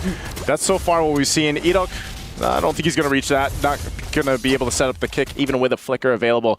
Doesn't want to take the chance, but that's the thing. These lineups need some time to go ahead and scale up, to build up, to get to, that initial burst of the power spake, as they like to go ahead and say it, from our boys yesterday. But eventually they'll get there, but what it does is it puts you in the situation where the game is pretty much even and the objectives are for the taking. Now, both lineups, especially when it comes to the gold laners, will be a little bit different, where you can put pressure with that Moskov still across the map, building up there for Toy. But the gold laners are keeping it even, and that's the main thing. The big part is once we get to maybe that first Lord. Oh, hold on. No BMIs left, but there's a Purify. Quickly casts that Blazing Duet. So that was almost a good call. I mean, it was for RRQ because it forced out the Purify, but now there are multiple members of SRG who are rotating down bottom. Will EWC get to actually recall his way out of this? Doesn't have the way of the dragon anymore, but still decides to show himself just to add a bit more pressure there for SRG to not commit. So at least they get to defend their structures, and that's another thing. Like, we're already 6 minutes into the game, but both teams are holding on pretty well to their turrets. I feel like this one has been more of a, a respect in terms of each other's lineups, even with just knowing that EWC is on this Cho. Him showing up like just a little bit delayed them, or stopped actually SRG from being like, let's make a play on this tier 1, going for it. But Yumes will hold on to that Tsunami Slam. They're going to fight for the third turtle, though. Oh, they get to force out the Crimson Beacon at least, but EWC still doesn't go for the way of the dragon on Stormy. Innocent gets the last hit on the turtle, and it was a heavy spin committed just to get out for RRQ. So this is where you start seeing some of their skills that are meant for setups be used defensively instead, and that's when you know that SRG are getting hold of the better game so far. We'll just decide to trade things out, however, so at least they get 2 turrets down in the bottom lane. RQ's getting map. That's what they're getting. Even if they lose that turtle, doesn't seem like they're too worried about it. Again, this is a team with a Moskov. They'll go for map pressure instead. And yeah, you said it, part of the game plan for both of them as we take a look at the items is, again, burning battle spells. We're looking at 3 Purifies for RRQ. You've got 2 for SRG. So part of it needs to be, how do we get these Purifies down? Rins, take us a couple shots here. Stormy's been doing work. He's got the glowing wand now. Cram's a little more defensive. War Axe and Dominance Ice locked in. So, big part of this is that when that Lord does come up, both teams are pretty much on even ground. Yep. It comes down to that execution of the lineups that they have, and they're kind of contrasting in a way, because other than the setup potential on both sides with either the Cho or the Kalea for Yumes, you have these windows of burst damage with a Farsa, for example, that go ahead and set things up. And so RRQ, if they want to get an advantage, they're going to keep going for these turrets. They might go for a kick. They kick Sakai's. Oh, now they decide to burst him down, but he has the last insanity to escape and will actually try to get back to at least deal a bit more damage. But that's where you see how SRG.OG are just able to use their skills together in conjunction so well, either to protect one another or keep one another safe. So even when RRQ decides to go for those kinds of engages, commits on the way of the dragon, even the heavy spin, they don't necessarily get much value out of it, and that's major resources that are burned on their side. So things will get to be a lot better for SRG if they decide to pick up the pace this time around. I'm actually really... It's surprising that that was even an attempt. Because EWC doesn't have the flicker now. That's actually a pretty big battle spell that the Cho needs to possibly set things up. That turret's going to be pushed down by RQ up top. They're going to go ahead and start up this Lord. SRG takes control of it. It's a half health. And let's see if RRQ can go ahead and contest it. They're showing face here already in the jungle. No fettered airstrike for Stormy, but still decides to join the fight here. Last Insanity taking down EWC. Dyren zoning out the other members. Toy also works on Stormy from behind. Yumes will be the next to fall. It's a double kill for Sakai's, and he also gets that turtle. Now Dyren is still alive up against 2 members, but Toy is actually making things happen. Finds a triple up against SRG. Okay, they got the Lord for SRG, but hey, RRQ wins the fight.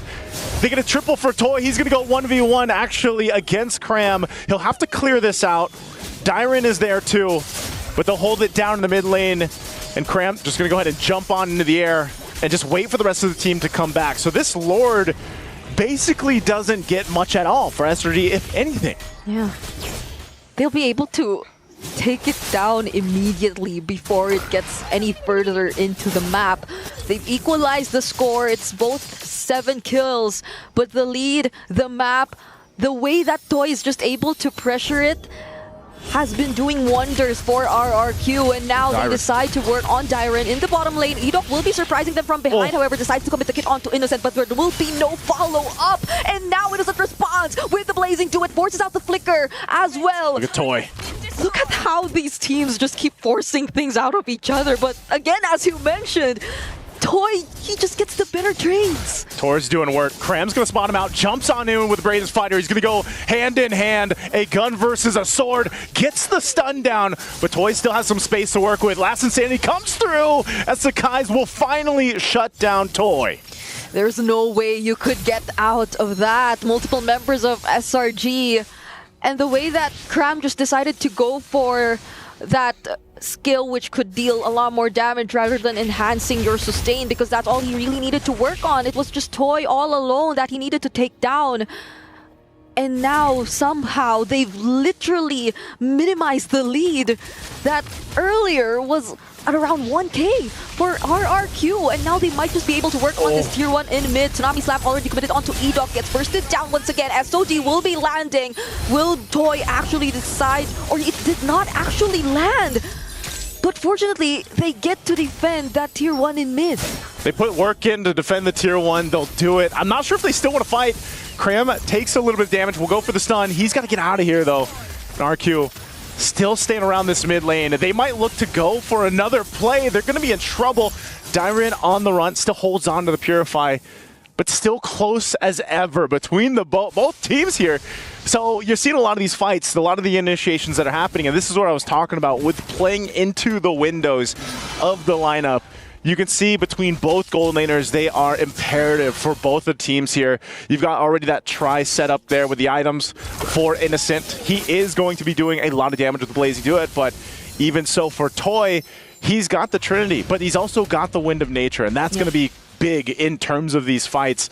There's been some instances where we see them going and just getting battle spells down from SRG.OG Esports, and this might be one of them. Goes for the kick. Oh, they get to isolate the jungler, but the last insanity will be committed still. Better airstrike as well, somehow keeping him safe, but Cram all alone finds a stun onto Toy, but up against 3 might not be able to survive this. EDOC on the other side of the map gets traded down as well, and Sutsujin gets bursted down as the Akai. Toy's in trouble. Blazing Do It, and now Toy definitely in trouble as he gets taken down. Flicker still available for Yumes, keeping him safe as well, but Dyren barely surviving this fight. Innocent will not allow Rins to close in anymore, and they will freely get their hands on this Lord. Oh, you can see the smiles here from Stormy. That was a fight that they needed. They got control of it, and it was started from EDOC. This was all with the kick. Cram buys time. There's 2 separate fights going on here, but they were able to go ahead and separate the right members to win the advantage for SRG.OG Esports. Again, they get themselves the Lord. They'll go ahead and play into this. And that's always the thing, it's always a risk with the setup roamers that we see, especially the Cho. Yeah. If you go in with a kick and there isn't the follow-up that you're looking for, it puts yourself in a tough position to be in where you just end up getting punished. And now for SRG, they'll walk into this. They need the base turrets. They have to go ahead and even out the playing field in terms of map space, but they've got the gold advantage now. They're not going to let up here. That was just a tidal strike into the Tsunami Slam, forces out the heavy spin from Sutsujin already. Oh, look at these 2 guys just going at it. And again, going back to what you said, I feel like for RRQ, really, is Sekai still the best target to go for in terms of those setups if you're EDOC? Because it's more than just the follow-up that they could provide. It's also whether or not that target can actually make it out alive. But now RRQ with a clapback tries to go for Stormy first. Won't be able to find a way out of it anymore. They know that they've already taken out some resources away from SRG.OG. So now they get themselves back. I'm not sure if that was all on the same mindset there on what they wanted to do around the Lord, because they got Sandwich in. There's a Tsunami Sam. They get the Purify out. They're still going to fight it down the mid. Toy is there, trying to clear that wave out to get this tier 1. EDOC might still jump in on this. He's got to be careful as Cram locks him in. Oh, gets to stun multiple members, and that's gonna be a beautiful opportunity for Sekais to go in with the double. Innocent gets to shred down Sutsujin time and time again. Whenever the team fights break out, it's only Rins left, another bravest fighter from Crab. Yume's blocking their path, and the Tsunami Slap to finish things off as SRG.OG in the blink of an eye seal the deal and take match point. Game 3 in the bag here. Match point now for Selangor Red Giants OG Esports. It looked like that Lord push might have not have been the thing they wanted to happen, but they chose to fight. They chose to win the fight, and that's all they needed. Man, that X-Borg too at the end there. Sekai's able to get the double. You can't win to nature. The flamethrower there, it's a little bit too much. You're getting cooked at that point. So it was a interesting game, to say the least here. The decisions that were made, it was still probably the most even game, I would say, for the majority of this early to mid-game transition. But, you know, it's just tough to see because there was clearly some initiations that didn't go the way of RRQ. And I know our panel has a lot to say about game number 3, so let's go ahead and throw it over to them. So the X-Borg did burn down the formation of RRQ. It felt like watching a city under fire, dealing double damage just for showing up. Triple damage at that point. Yeah. You know, I am not always a believer of the X-Borg. I've always thought it looks good on paper, but it never seems to perform, at least for a lot of the games I see. But Sekai's made that thing look sexy. It looked really good. And I think a lot of it just boiled down to, like, can you break the Firaga armor? Yep. I think we saw multiple times that RRQ made some pretty good attempts, but as soon as the War Axe after the BRB got purchased, it became really hard, right? Because Dairen already took 2 deaths prior to that fight, and then Sutsujin, as much as that heavy spin is such a powerful tool, they're kind of waiting on SRG to make that first initial move, which again, they held until the very end to make it happen. Yeah, and even when they did burst the Firaga armor, all of their kits were used up at that point, and you still got a Feathered Airstrike coming soon. You still have so many things that you have to worry about. And I think just Sekai's timing, even when he didn't use it for a Lord or a Turtle, he always made sure he got a kill. Overall on the map, just played an amazing job. The biggest worry that I had in this game, it was mainly because every single time we saw a fight actually break out, towers, tier 1 and as well as tier 2 collapsing off of the second turtle in the game. You usually only see 1 tower go down because tier 2s still have its, like, quote-unquote armor and magic resist still in play. In that sense, we saw that Toy was walking away with a full item ahead of Innocent. That Winds of Nature was supposed to be the big game changer during that first and second Lord, but it just didn't matter because he ended up dying over to the raw true damage from SRG side on a fully stacked up War Axe. Yeah, and this is where we revisit one of the key ideas for drafts, especially here in MSC, your damage profile.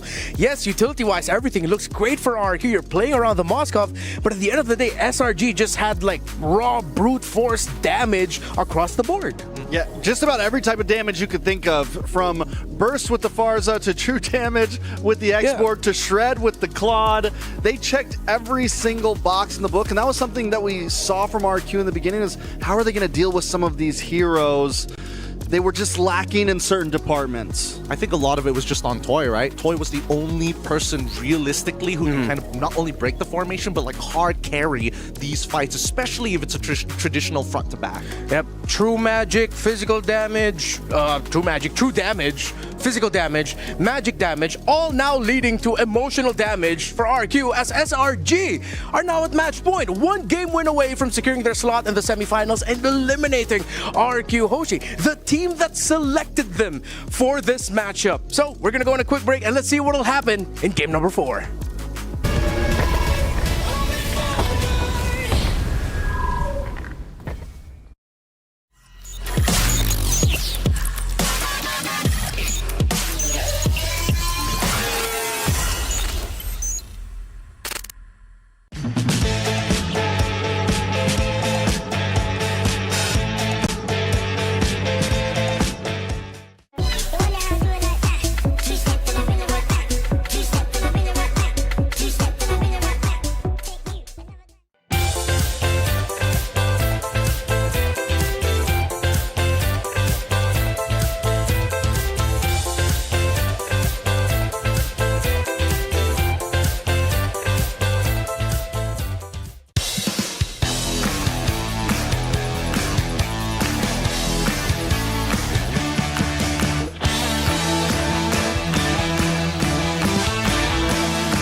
Hey everyone, it's Eterna here at the Key Wall, and this is where all the teams' keys will be stored before and after their match. Now you can see here, all the keys are here for everyone to see, whether you're still a contender or if your keys have already been crushed. Before every match, each captain from each team will be able to pick up their keys to bring it over to the stage. As you can see here, RRQ's and SRG's keys are not available because that's the upcoming match that we're going to be seeing in just a bit. Now, after we figure out who the winner is, the winners get to come back here and place their keys back onto the wall. However, the losers, their keys will be crushed for everyone to see. So the big question now is, whose keys will be able to be stored back onto the wall? Whose keys will be crushed by the end of the day? And finally, whose key will be finally placed into the final totem to be crowned at the MSC 2025 champion?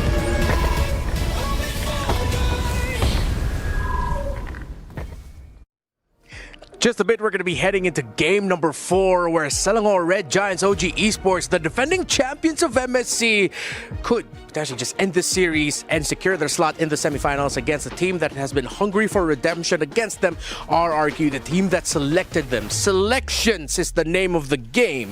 It was acknowledged earlier by these two teams that it's all going to be about the draft.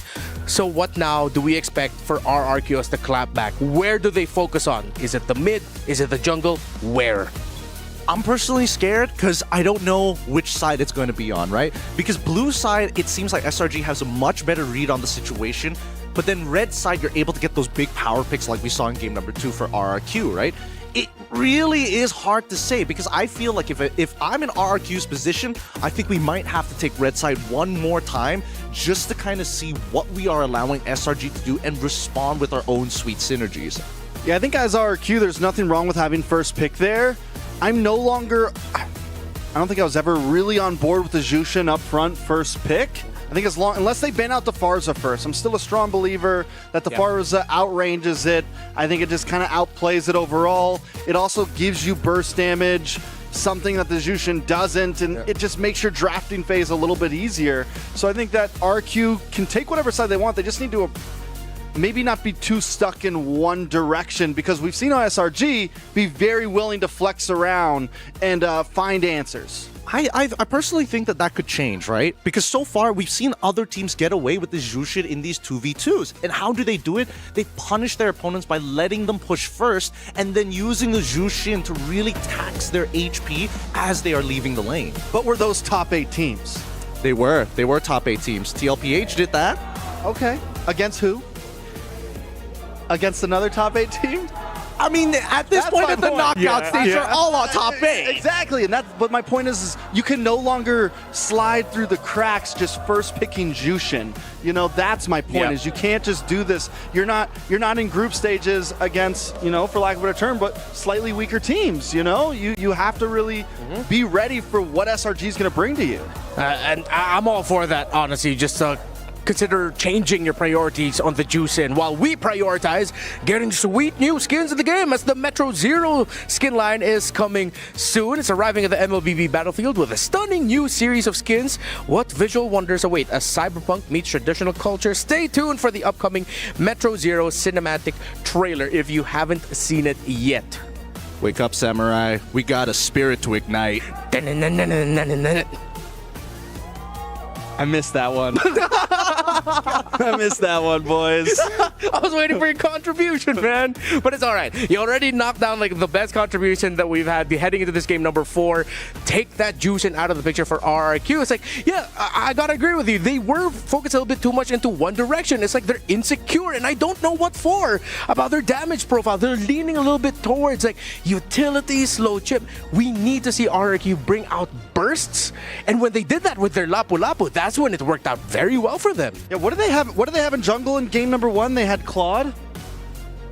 They had RQ. It was RRQ was playing. RRQ RRQ was playing Claude. Fredra in game 1. Fredrin, I mean, what did they have in their gold lane? What was their gold lane? Claude, Fredrin, and they had the Lapu for some burst damage. Something there. I mean, they did make it work in game 1. They are going to swap over to red side this time, but I will say SRG didn't have the Farza in game 1, and SRG quickly found some answers, I feel like. RRQ, though, on red side, on second pick. SRG doing the same exact draft they did in game 2, except this time their third ban is a little different. Oh, now it's on RRQ's hands if whether or not that Farsa Kimmy trade will be committed. Because if it's open for SRG, they can lock the Kimmy first pick, then RRQ will have to pick up their Farsa in the first phase of their draft. No, I'm also worried about YSS, like Tex mentioned here, right? That's what SRG picked first up last time, and that's why they banned out the Basha Kai. It's like, listen, we're going to make you do it. RRQ does ban out the YSS this time. A little bit of a fun fact, though. Yuumi now holds the most total assists in MSC history. Is that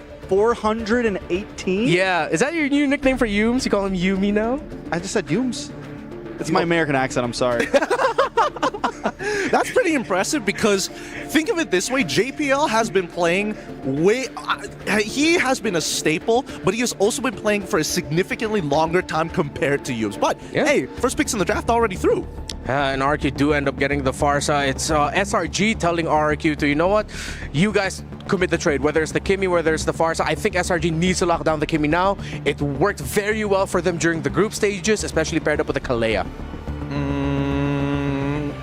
Yes and no, but somebody needs to make a sacrifice here, right? It's either EXP or Jungle who has to make the sacrifice. At the end of the day, Kimmy unfortunately needs a frontliner to be good at what she does. The 2v2 is great, but it looks like they have locked in for themselves the glue early on. Yeah, that's what you mentioned about the front line, and now with the glue on the board, the Kimmy gets an excellent front line paired up with it, and the Kalea as well. So it ticks your condition, Gideon. RQ takes the Lancelot up front. Sushijin now going to be forced to prove himself on match point, letting us know, listen, I got this. I can run the Assassins. I know I like to play utility, but I still have something up my sleeve, and I do like this against the Kimmy. Kimmy, yes, as a mid laner, doesn't have the largest range. You do have some dash, you do have some kite, but Lancelot is one of the few assassins who can quickly close that distance. Yeah, but doesn't this mean that RQ now will have to commit a Fredrin ban?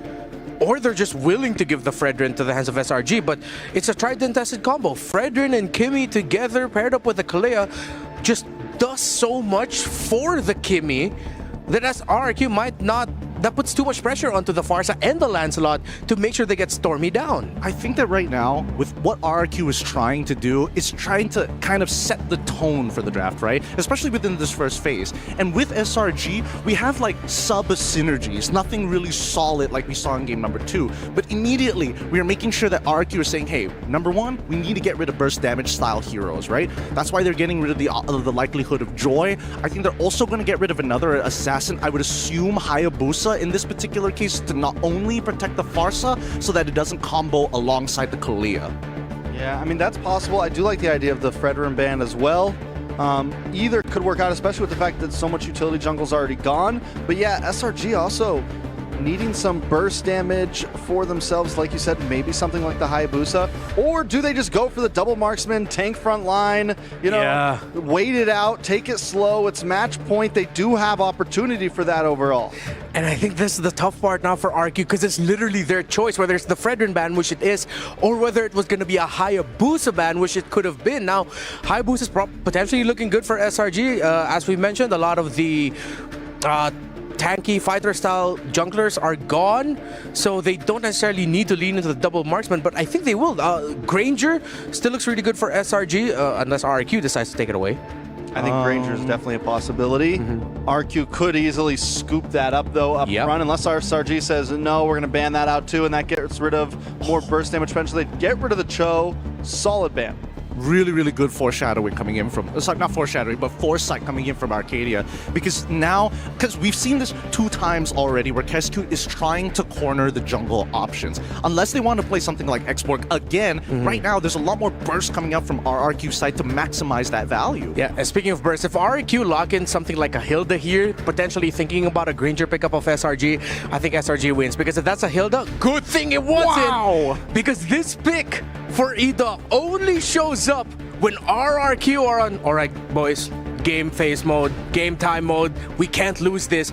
E-Doc's signature pick in the roam. This is so good. I was thinking whether or not they wanted to get the Gatot for themselves. At least then they have some form of counter-engage against the Kalia. But unfortunately, in this case, Tigreal works the exact same way, if not a little bit more precise with a scalpel rather than going for the big, heavy left hand. I wonder if we see something spicy here from SRG.OG, something a little out of the norm. They've been able to surprise us with a few picks so far, and I think, yeah, we could keep it simple, go for like Hayabusa Granger, Moskov locked in.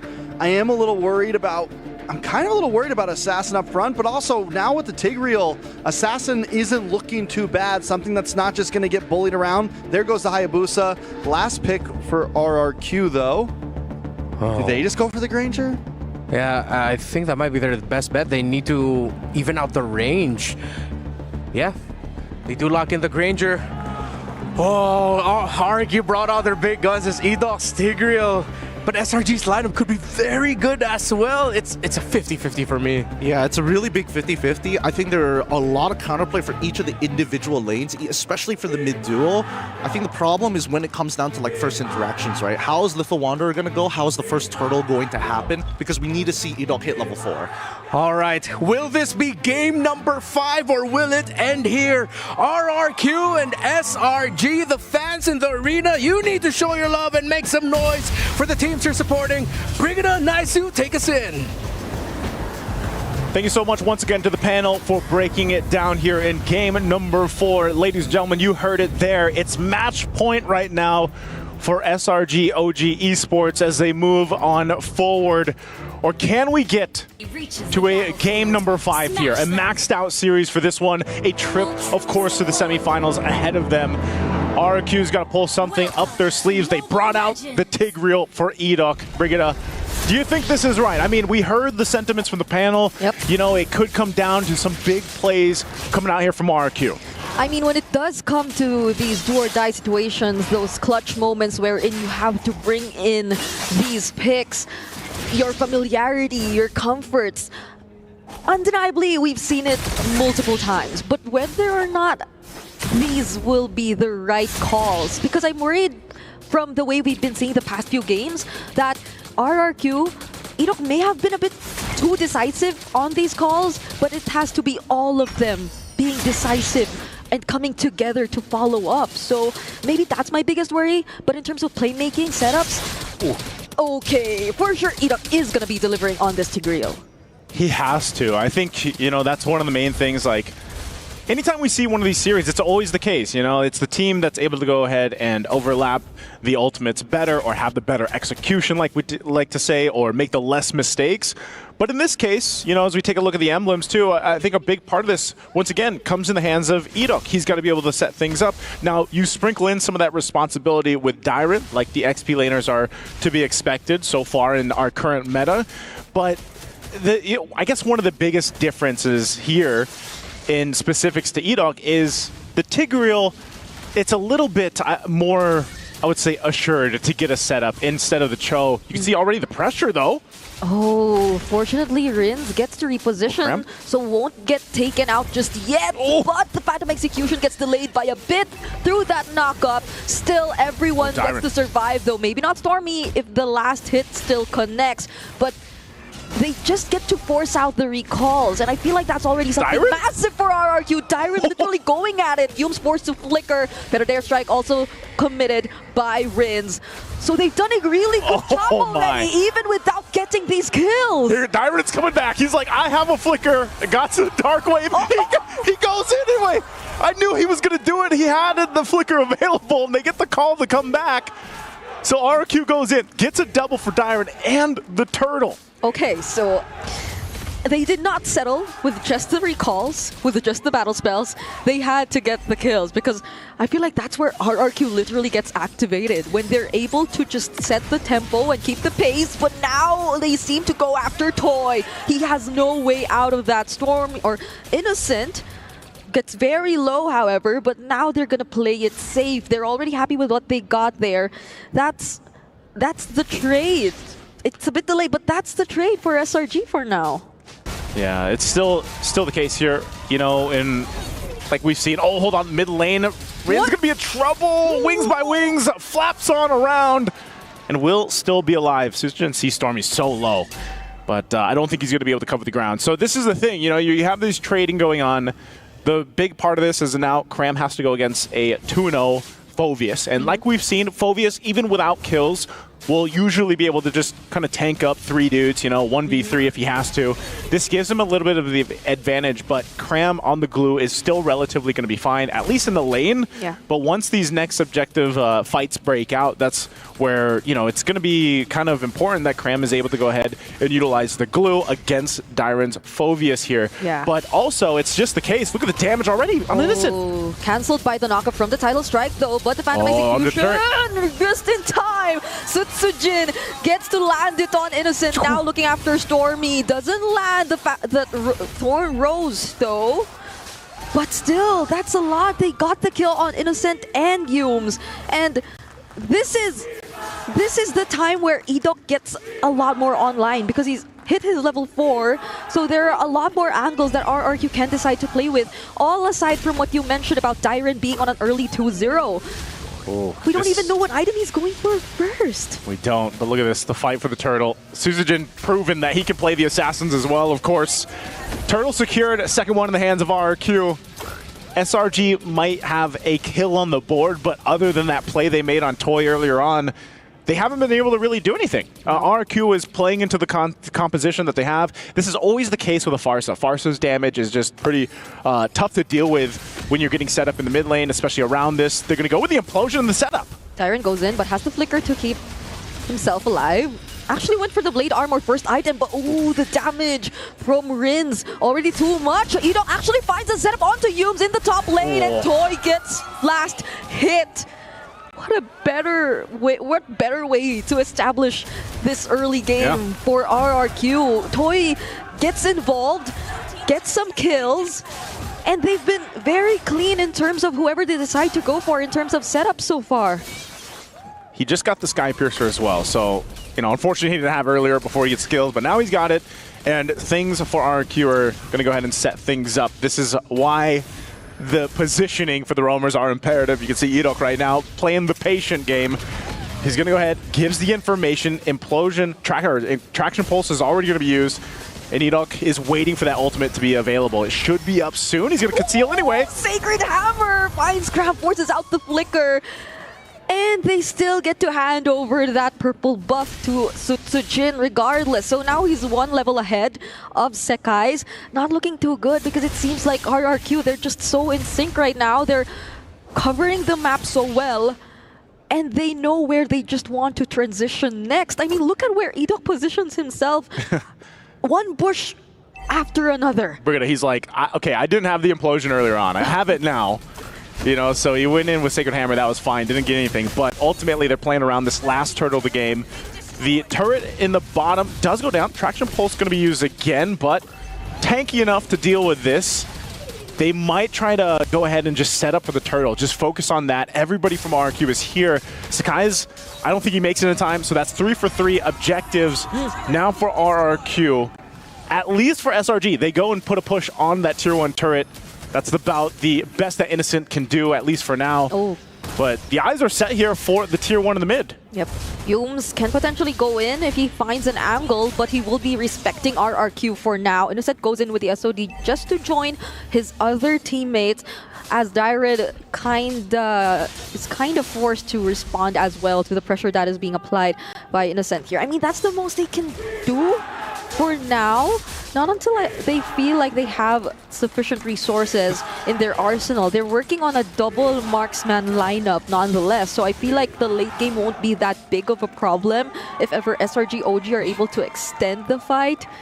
But does Innocent know that Rins is there? Well, they're going to know he's there anyway. Oh, now they find out! Oh. The Feathered Airstrike lands onto Innocent. That was so unfortunate. The question was did Rins know? You know, like, I'm pretty sure because he calls Sujin either to come clear that wave and then just spots him out. So Innocent going down there is really unfortunate for SRG. This is probably the biggest lead that we've seen so far in the series now. RRQ holding on to almost a 6K gold lead. You can see the difference here in terms of itemization. Toy has no problem taking down this tier 2 up the top side. So the map is pretty open for RRQ. Conceal's going to be used. Okay. I don't think they are able to catch anyone, but if they get a shield this early on, wow, that's great for RRQ. Oh my goodness, that was a Purify already forced out of Stormy when all other members of RRQ weren't even nearby. But the Ogi Shadow Kill gets split up against 4 members. Somehow Cram also gets to mount on EDOC, but they won't be going with the fight just yet. Tidal Strike to deny Sutsujin. Spear of Misery also just to push him back a bit. But look at the damage and the sustain coming in from RRQ now. Innocent next on the chopping block. That's 3 members of SRG just deleted. Even when we thought they could actually find a way to fight back. Such a clean game right now from RRQ. Sakai's in trouble, forced off with the Feathered Airstrike, and this is an early base turret being knocked down from RRQ. SRG can't do anything but watch as the base turret falls, and meanwhile the Lord has been worked on and secured by Sutsujin. And this is going to be a big play now for RRQ to march into a base that is vulnerable for SRG. When you said they secure the Lord, I had to check if Innocent had an SOD because of like the amount of times it happened. But yeah, I mean, there have been so many resources burned out here by SRG just to push back the members of RRQ, just to force them to walk away. And I mean, they did successfully do so, especially in terms of trying to at least push EDOC away, but that didn't stop Dyron, that didn't stop the other members, but that's a Tsunami Slam already committed onto EDOC. Won't be able to cast a setup just yet, but look at how Rince positions himself with the Feathered Airstrike. So Tsujin goes in with the Phantom Execution, finds the kill onto Stormy. There's a knock as well coming in from Yums, but look at the Rhapsodies from Toy, now isolating Sakai's and gets a double on the Granger. A great initiation, a great sandwich play under the tier 2. RRQ balloons themselves to an 11,000 gold lead. Can they end the game here? It seems like the kingdom is only after one thing. Sutsujin gets the kill on Innocent. Rin's great positioning just to clear the waves, and they will deliver indeed. We are heading into a game number 5. RRQ felt the presence of the Red Giants at the walls, and they came out just swinging in this game 4. Absolute perfection of a game for them. A massive lead, the cleanest we've seen so far in the series. And it brings it down to now, really, what are we going to expect for Game 5? There was no answer here for the pressure that was put on from RRQ in general. And we got to see a very great performance as well from Sutsujin and just the squad to be able to make this Lancelot work, to make this composition work.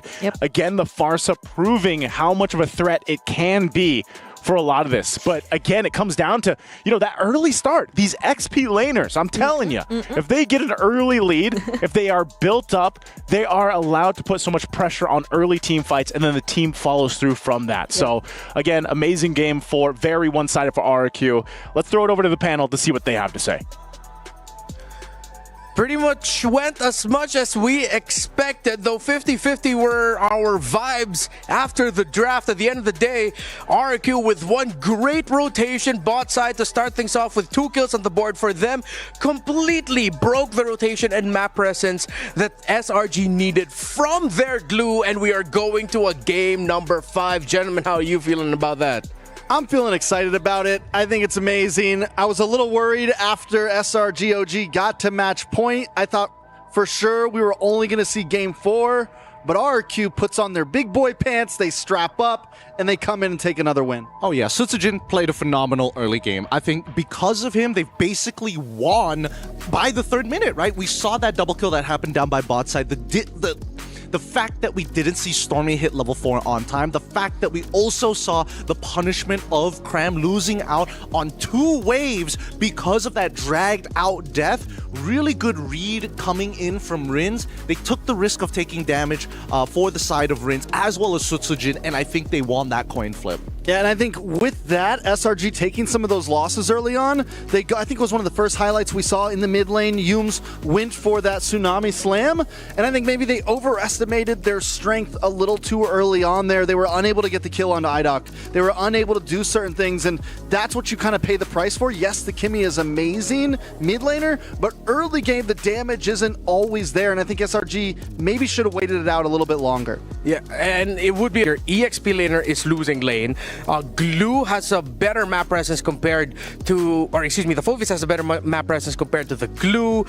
Sekai's jungle keeps getting invaded. The raw damage early on, much better for RRQ. They just played this to their draft strengths. That's the thing. I feel like, honestly, I think that SRG had a chance if everything went even up until mid-game. But because of that double kill down by the bottom side, pre-level 4, it spiraled so far out of control for the side of SRG, allowing RRQ to basically do whatever they want, right? It's the base rule of capitalism of the rich get richer, the poor get poorer. I gotta point something else out. Last year, Rins, game number 4 on a Farza, came up short. Yeah. Game number 4, MSC 2025, he is the carry, most damage dealt on the way to redeeming himself. That's poetry right there. Yeah, you couldn't have written it any better way. The fact that happened for him, so I feel like he's already gotten his redemption, but for him, redemption doesn't come until they get that win over SRG. And now I think moving forward, SRG are going to be looking at Rins and what he ends up with in the mid lane, and most importantly, what Cram ends up with. As good as the Glue was on paper, it just didn't give the presence that they needed. Again, you also have to credit RRQ for what you mentioned to be that really great rotation early on. I mean, the brass tax was already paid, and it costed them everything. They could not break out of that poverty line for so long in the match, and you could tell because of the items that they had, they could basically kind of walk around and do whatever they want, right? I will stat check you each and every time unless I make a significant mistake, but it's really hard because we saw the snowball of Dyren, I get a lead, and therefore I will protect Rins. Rins gets his lead, now both of us will go down to Toy. Now Toy's protected by 2 people, now everybody's having a good time. So I got a question. Do we think like the 2 most important lanes right now, the 2 most important positions right now to focus on in draft are mid lane and EXP?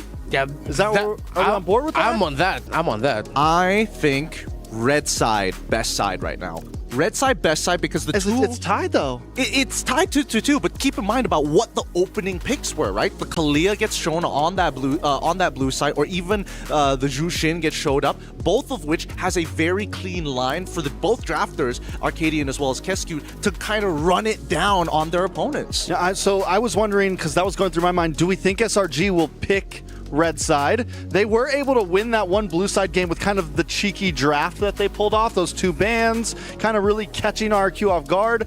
Is that plan spent now? And are they forced back to, because normally it's not so even. Normally it's not a 50-50 on red or blue side, and that makes this last game even harder in terms of draft. Yeah, I think this is where we can marry your 2 opinions here, where yes, for me, it's XP lane, mid lane trade as your prio, but definitely SRG needs to pick red side here, heading into this game number 5. They do have that choice. Hopefully they do pick up that choice, because if they go for the same priorities again, similar to game number 4, there's not a lot of wiggle room in what you could adjust. Even let's say hypothetically you put the Fredrin first phase instead of the Glue, so it's paired up with the Kimmy-Kalea. Yeah, you have a solid connection already at the center of the map, but then what does Cram end up with? And RRQ haven't been shy with making sure that Cram ends up with a hero that does much better things for RRQ than it does for SRG. I have to agree with that, which is why the pocket picks need to start coming out, right? I think that Terizla needs to be a serious consideration now that both, again, we've seen the Phobius happen a couple of times, but more importantly, the CC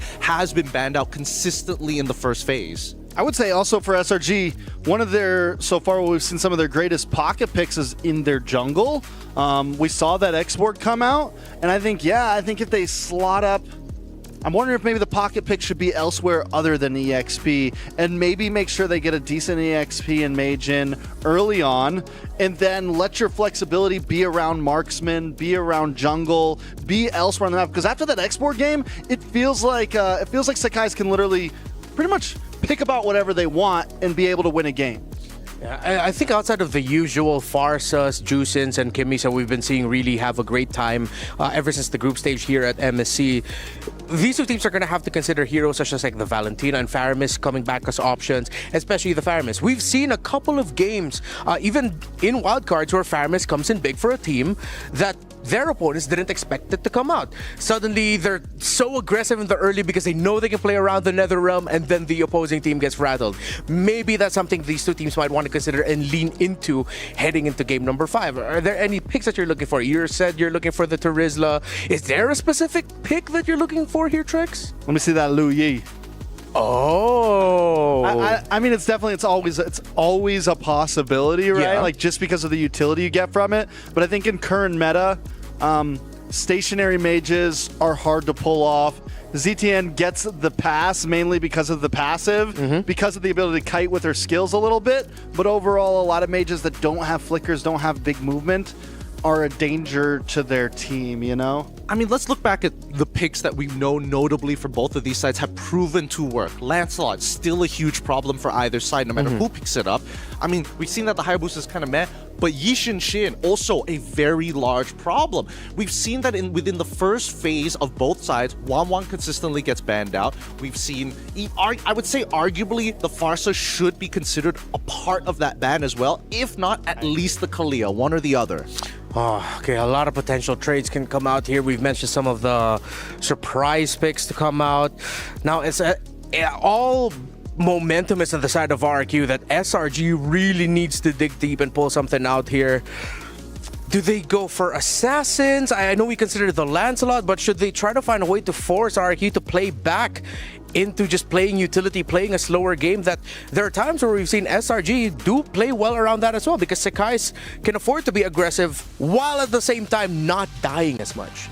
Well, let's start making the comparisons, right? What are the strong points of both of these teams? And I think the one thing that SRG knows that they are slightly better at compared to RRQ is when it comes to 5v5 team fights. In terms of raw macro, I think that RRQ is very good at kind of, well, not really simulating, but forcing SRG into forks, right? No matter what decision, you're going to lose something. For me, I don't know. I think both teams bring it into the land of Dawn.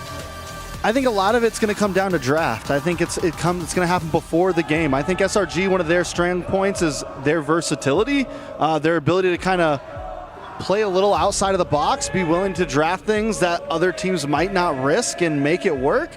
To whereas RRQ, one of their strengths still is we can keep it simple, and we know how to hammer that simplicity in very, very well. You give us a straightforward draft with strong picks, and we are going to win the game with it. Seems like the more we discuss this, if anyone's going to be showing up any surprise picks, this might be on the side of SRG, as we see the RRQ fans in the arena just dancing on and cheering on their team.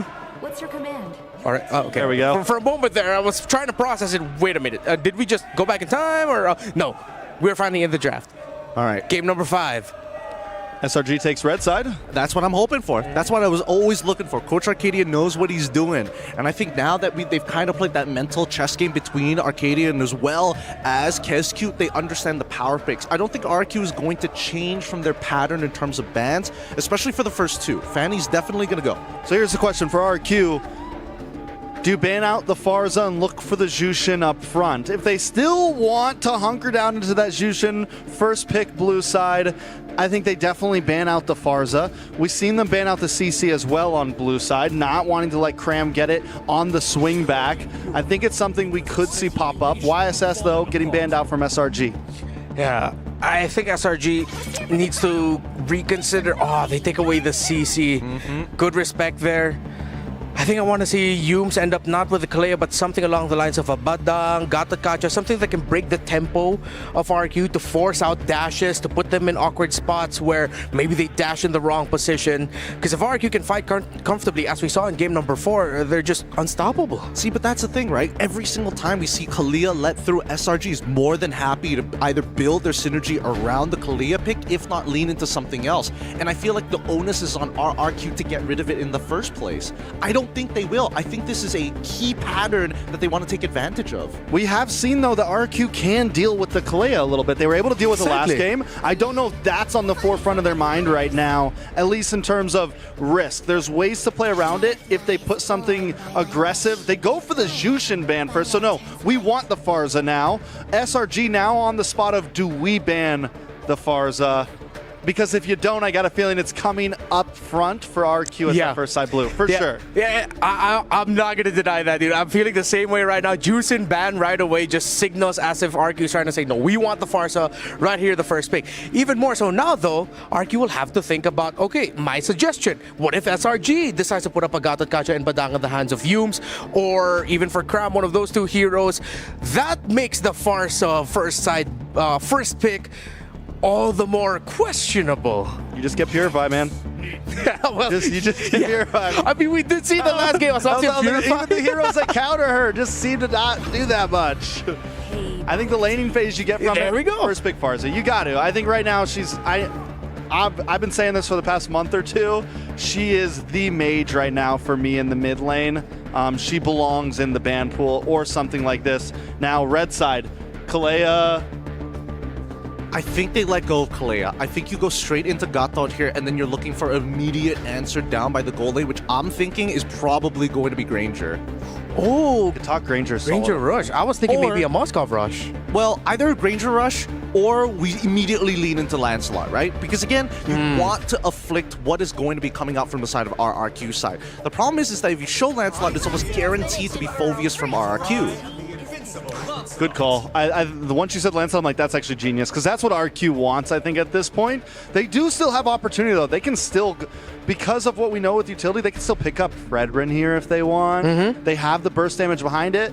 Maybe they go for Granger Fred here and just kind of solid up. They have their damage, and then they can fill out the rest after. Yeah, Granger Fred looks like two very powerful picks right now for RRQ. Do they lean into that? Sounded like a Granger. It's not a Fredrin. They go for the Phoveus first, which might come back to bite them, because SRG, if I'm SRG, I will be committing bans right away to Akai, Fredrin, take Susagen out of his comfort, put him in an assassin yet again. Does SRG pick up EXP, though, here, before we see what happened last game where they get the glue or something against the Phoveus? They need something that's going to do okay in lane against the Phoveus, and with CC gone, it's like, what else do you have in the arsenal to really deal with that? Honestly, if SRG has it, they can go Akai XP for Cram.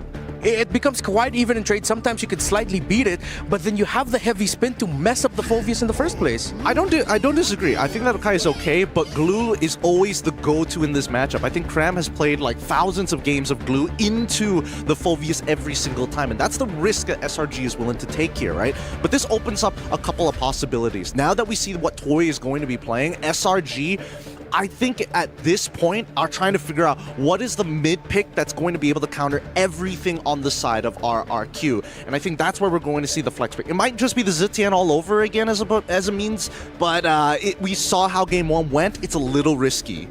You mentioned the Valentina earlier. At least you get the Feathered Airstrike with that pick. Much earlier in this day, I mentioned something like the Novaria, something to at least have big range. Oh, yes. And at least poke, and at least not ever be in range of the Farza. It's not going to clear, it's not going to maybe rotate as fast, but at least you have range and you have that backline arsenal. Oh, they banned the Selena. Selena would have been another long-range great pick. Yeah, it's a really good prediction there by RRQ. That's really smart. That's really smart. That means he has to go even further down the list of potential things to pick.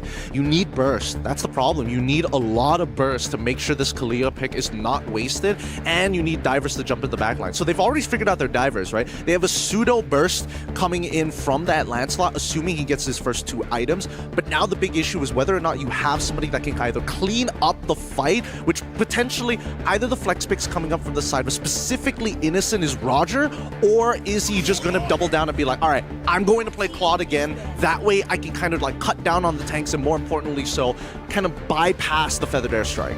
I think they could save gold for last pick.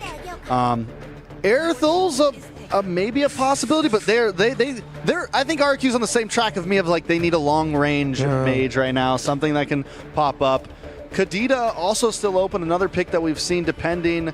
but it's like, who do they pick first here? That's the hard thing for me for SRG. It's who do we want to try to get the last counterplay as? I think RRQ is just going to end up with an Akai again, and then that will force SRG to go Valentina just so that they have the heavy spin on their side as well. So in a way, it's them getting an Akai without having to pick an Akai.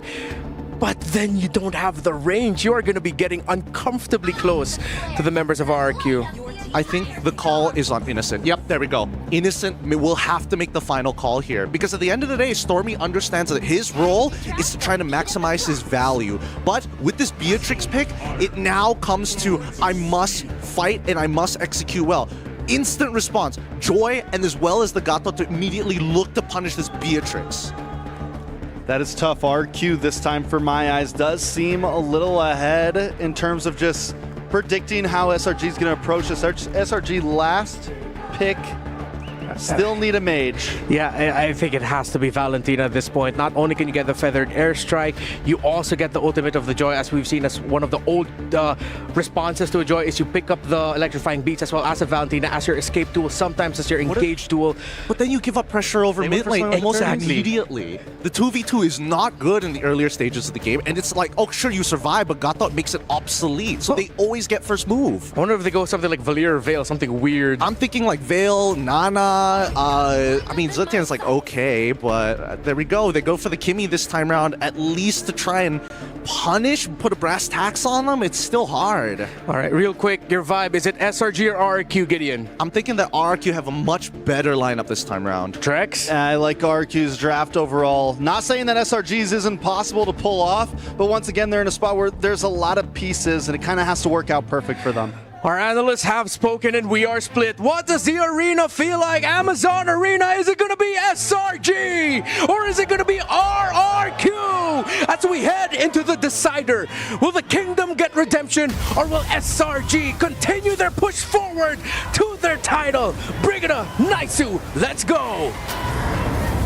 Thank you so much once again to the panel here. Ladies and gentlemen, it's me, Naisu, and Brigida, to bring you our final match for this series. It all comes down to this one game. It's been one heck of a series already, a back and forth and some one-sided games, but that can all go behind us as both teams focus on this last and final one. Brigida, it seems like they're all for RRQ. What do you think here? Who's got the better lineup for this game 5? I mean, beyond the better lineup, I'm also considering momentum because it does seem like RRQ are still riding off what happened in the previous game. And that reflects as early as 30 seconds into this deciding game. Yoon was already forced to recall and use the flicker.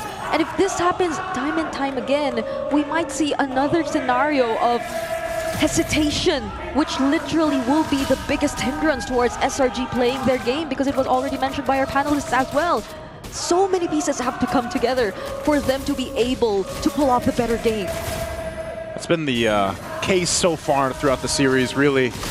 And a lot of that pressure still, you know, of course, like we said, the XP laners doing their part, and even down to the roaming potential, but it's going to be a little bit different because, you know, even in the gold lane, like the fact that this is a Beatrix in the hands of Innocent, this is going to be a different game than what a lot of people are used to seeing in the sense of usually Moskov in his hands. So now the game plan changes a bit for them.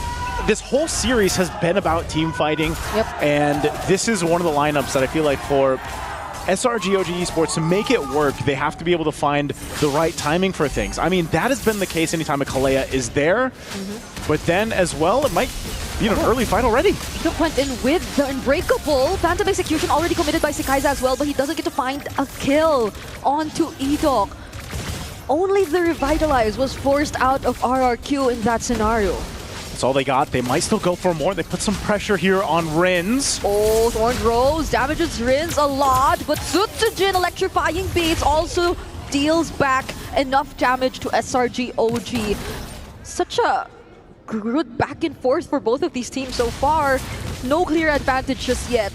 It might happen here. And a lot of this brings it to the first objective, the turtle. A charge up from Edok. Oh, he flickered to go in, and the Feathered Airstrike. Things look so good for RRQ, but the objective falls into the hands of SRG.OG. AOG also committed by Edok as well, but they might not get anything more out of that. it's crazy how the fight up at the top side of the map turned into eventually that turtle. Nice little take there from Innocent. But again, it's nothing too crazy. Yes, SRG got the turtle. That's fine. RRQ gets the first blood, though, and that goes in the hands of Dyrant. Again, a lot of the trending here for the XP laners is once they get that advantage, they play into it. But still, we're seeing how both these lineups, Ritz. Oh, the Wings by Wings got cancelled, but still, he's alive. Like, you almost won't risk going in and potentially getting punished by RRQ, because right now they're the ones who need to do a bit of the catching up. RRQ are clearly in the lead right now.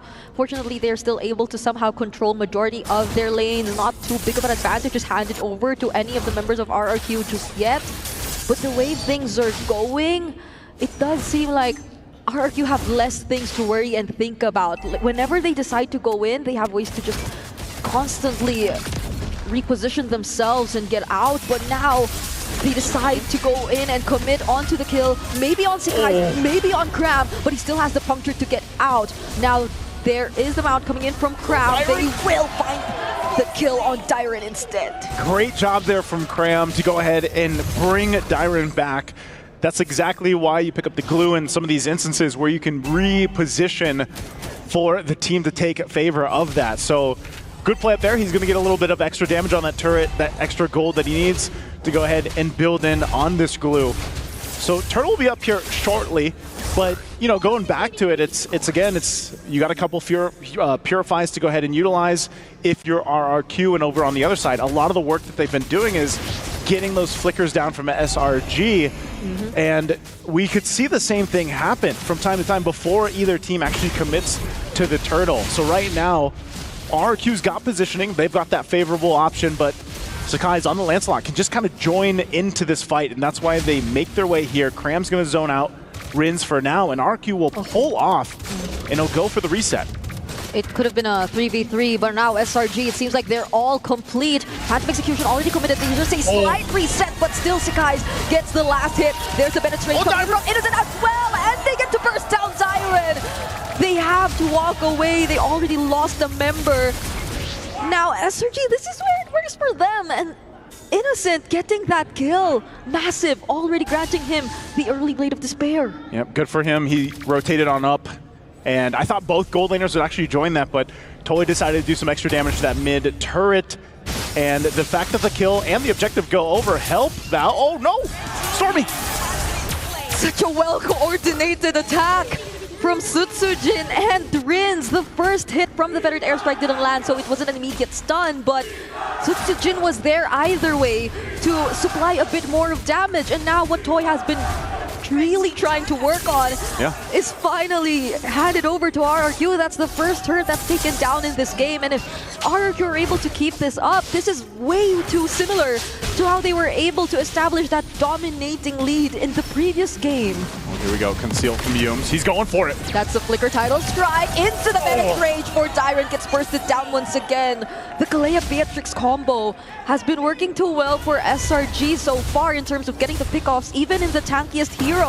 But now Yumes still trying to go for it. Toy will just try to damage that tier 2 turret a bit, but they might have to walk away now. These are 4 members of SRG.OG who might try to go for the chase. Now they try to lock down onto EWC. Doesn't have a way out. No, actually has the AOG. Doesn't need a flicker or anything to just reposition out of there. Oh, they want this turret. Yeah, but they might have to hand over this turret, not unless they really want to fight for it. Now EWC pays with his life. A great shot from Innocent. I'm not sure if they'll get more, but they've been down on this bottom side of the map quite a bit. Good clearing up there on top too. Cram in trouble. That's a decent amount of damage, but another Bennett's Rage to burst down Dyrant. Always the victim of the Bennett's Rage. Electrifying beats from Sutsujin, though nearly taking down Innocent, but he has the flicker. Phantom Execution doesn't land as well, and they just get a bit of information, but will have to let go of this turtle for now. They fought really hard for all of this in the last minute. They spent so much time on this side of the map. They'll get the objective. They'll take a little bit more. Sakai's holding EWC here. And SRG, they're in a good position now. You're seeing where that power spike for them is starting to come online. Innocent is starting to be a problem. He's got the 3 kills now as well. Yep. It's these 2 guys up top. It's Yums and Innocent. It's the boys. It's the boys. The way they're just so coordinated so far in this game, it's doing wonders for SRG.OG. I feel like this is the most coordinated we've seen them so far. Sutsujin barely surviving that. Sekai's will he decide to dash in once again? There's the electrifying beat! Just barely touches the Thorgros.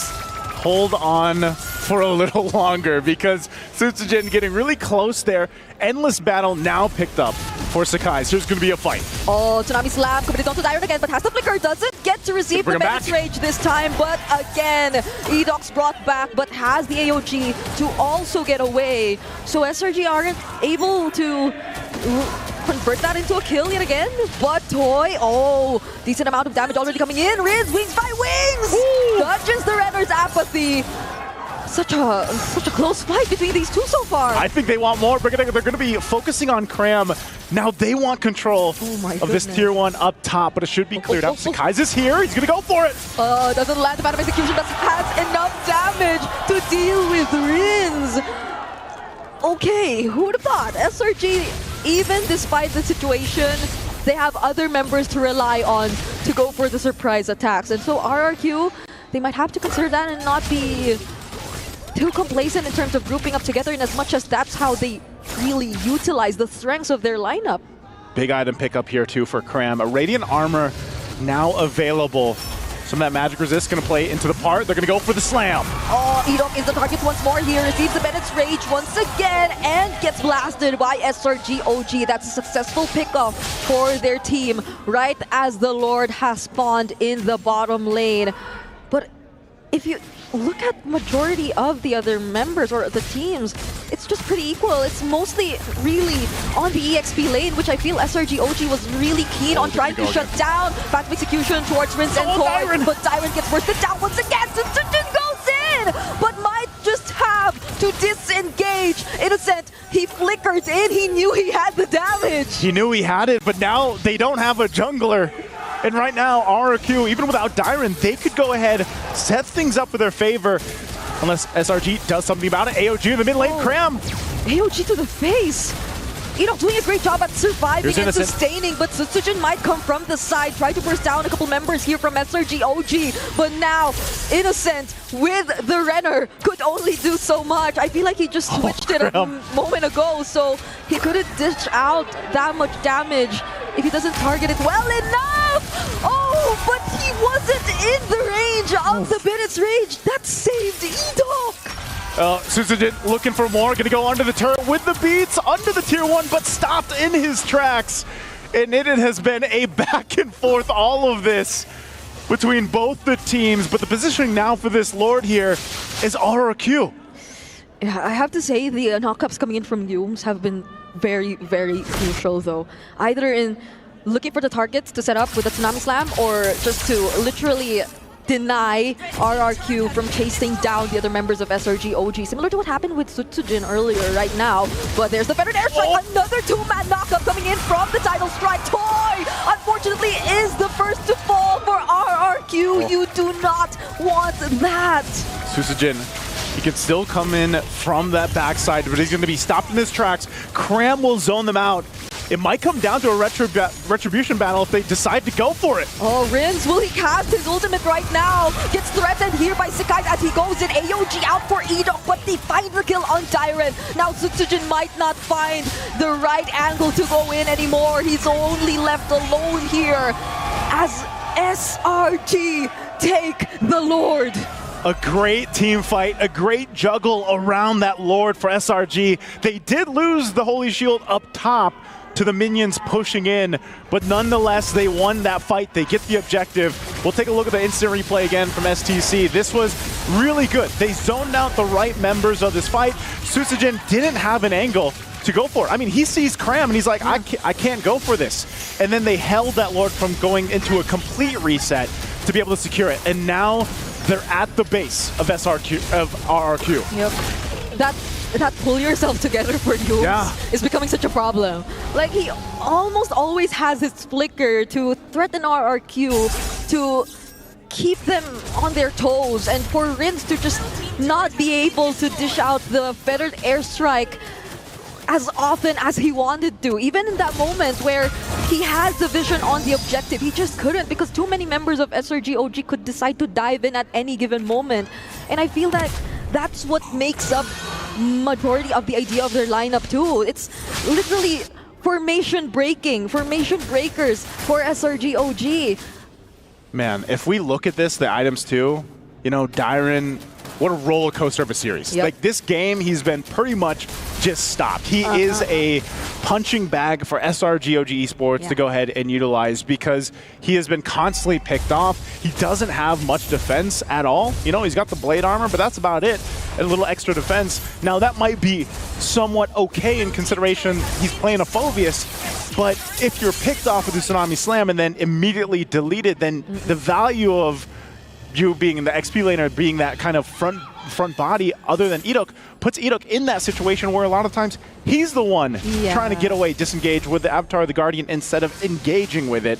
So it's been a really good just decision-making from SRG to play around the fact that, you know, they have this Kalea and even down to the Traction Pulse, but also the fact that Cram is just so damn tanky that you can't really deal too much with him. And he's built this glue up really well. He's also now got an immortality.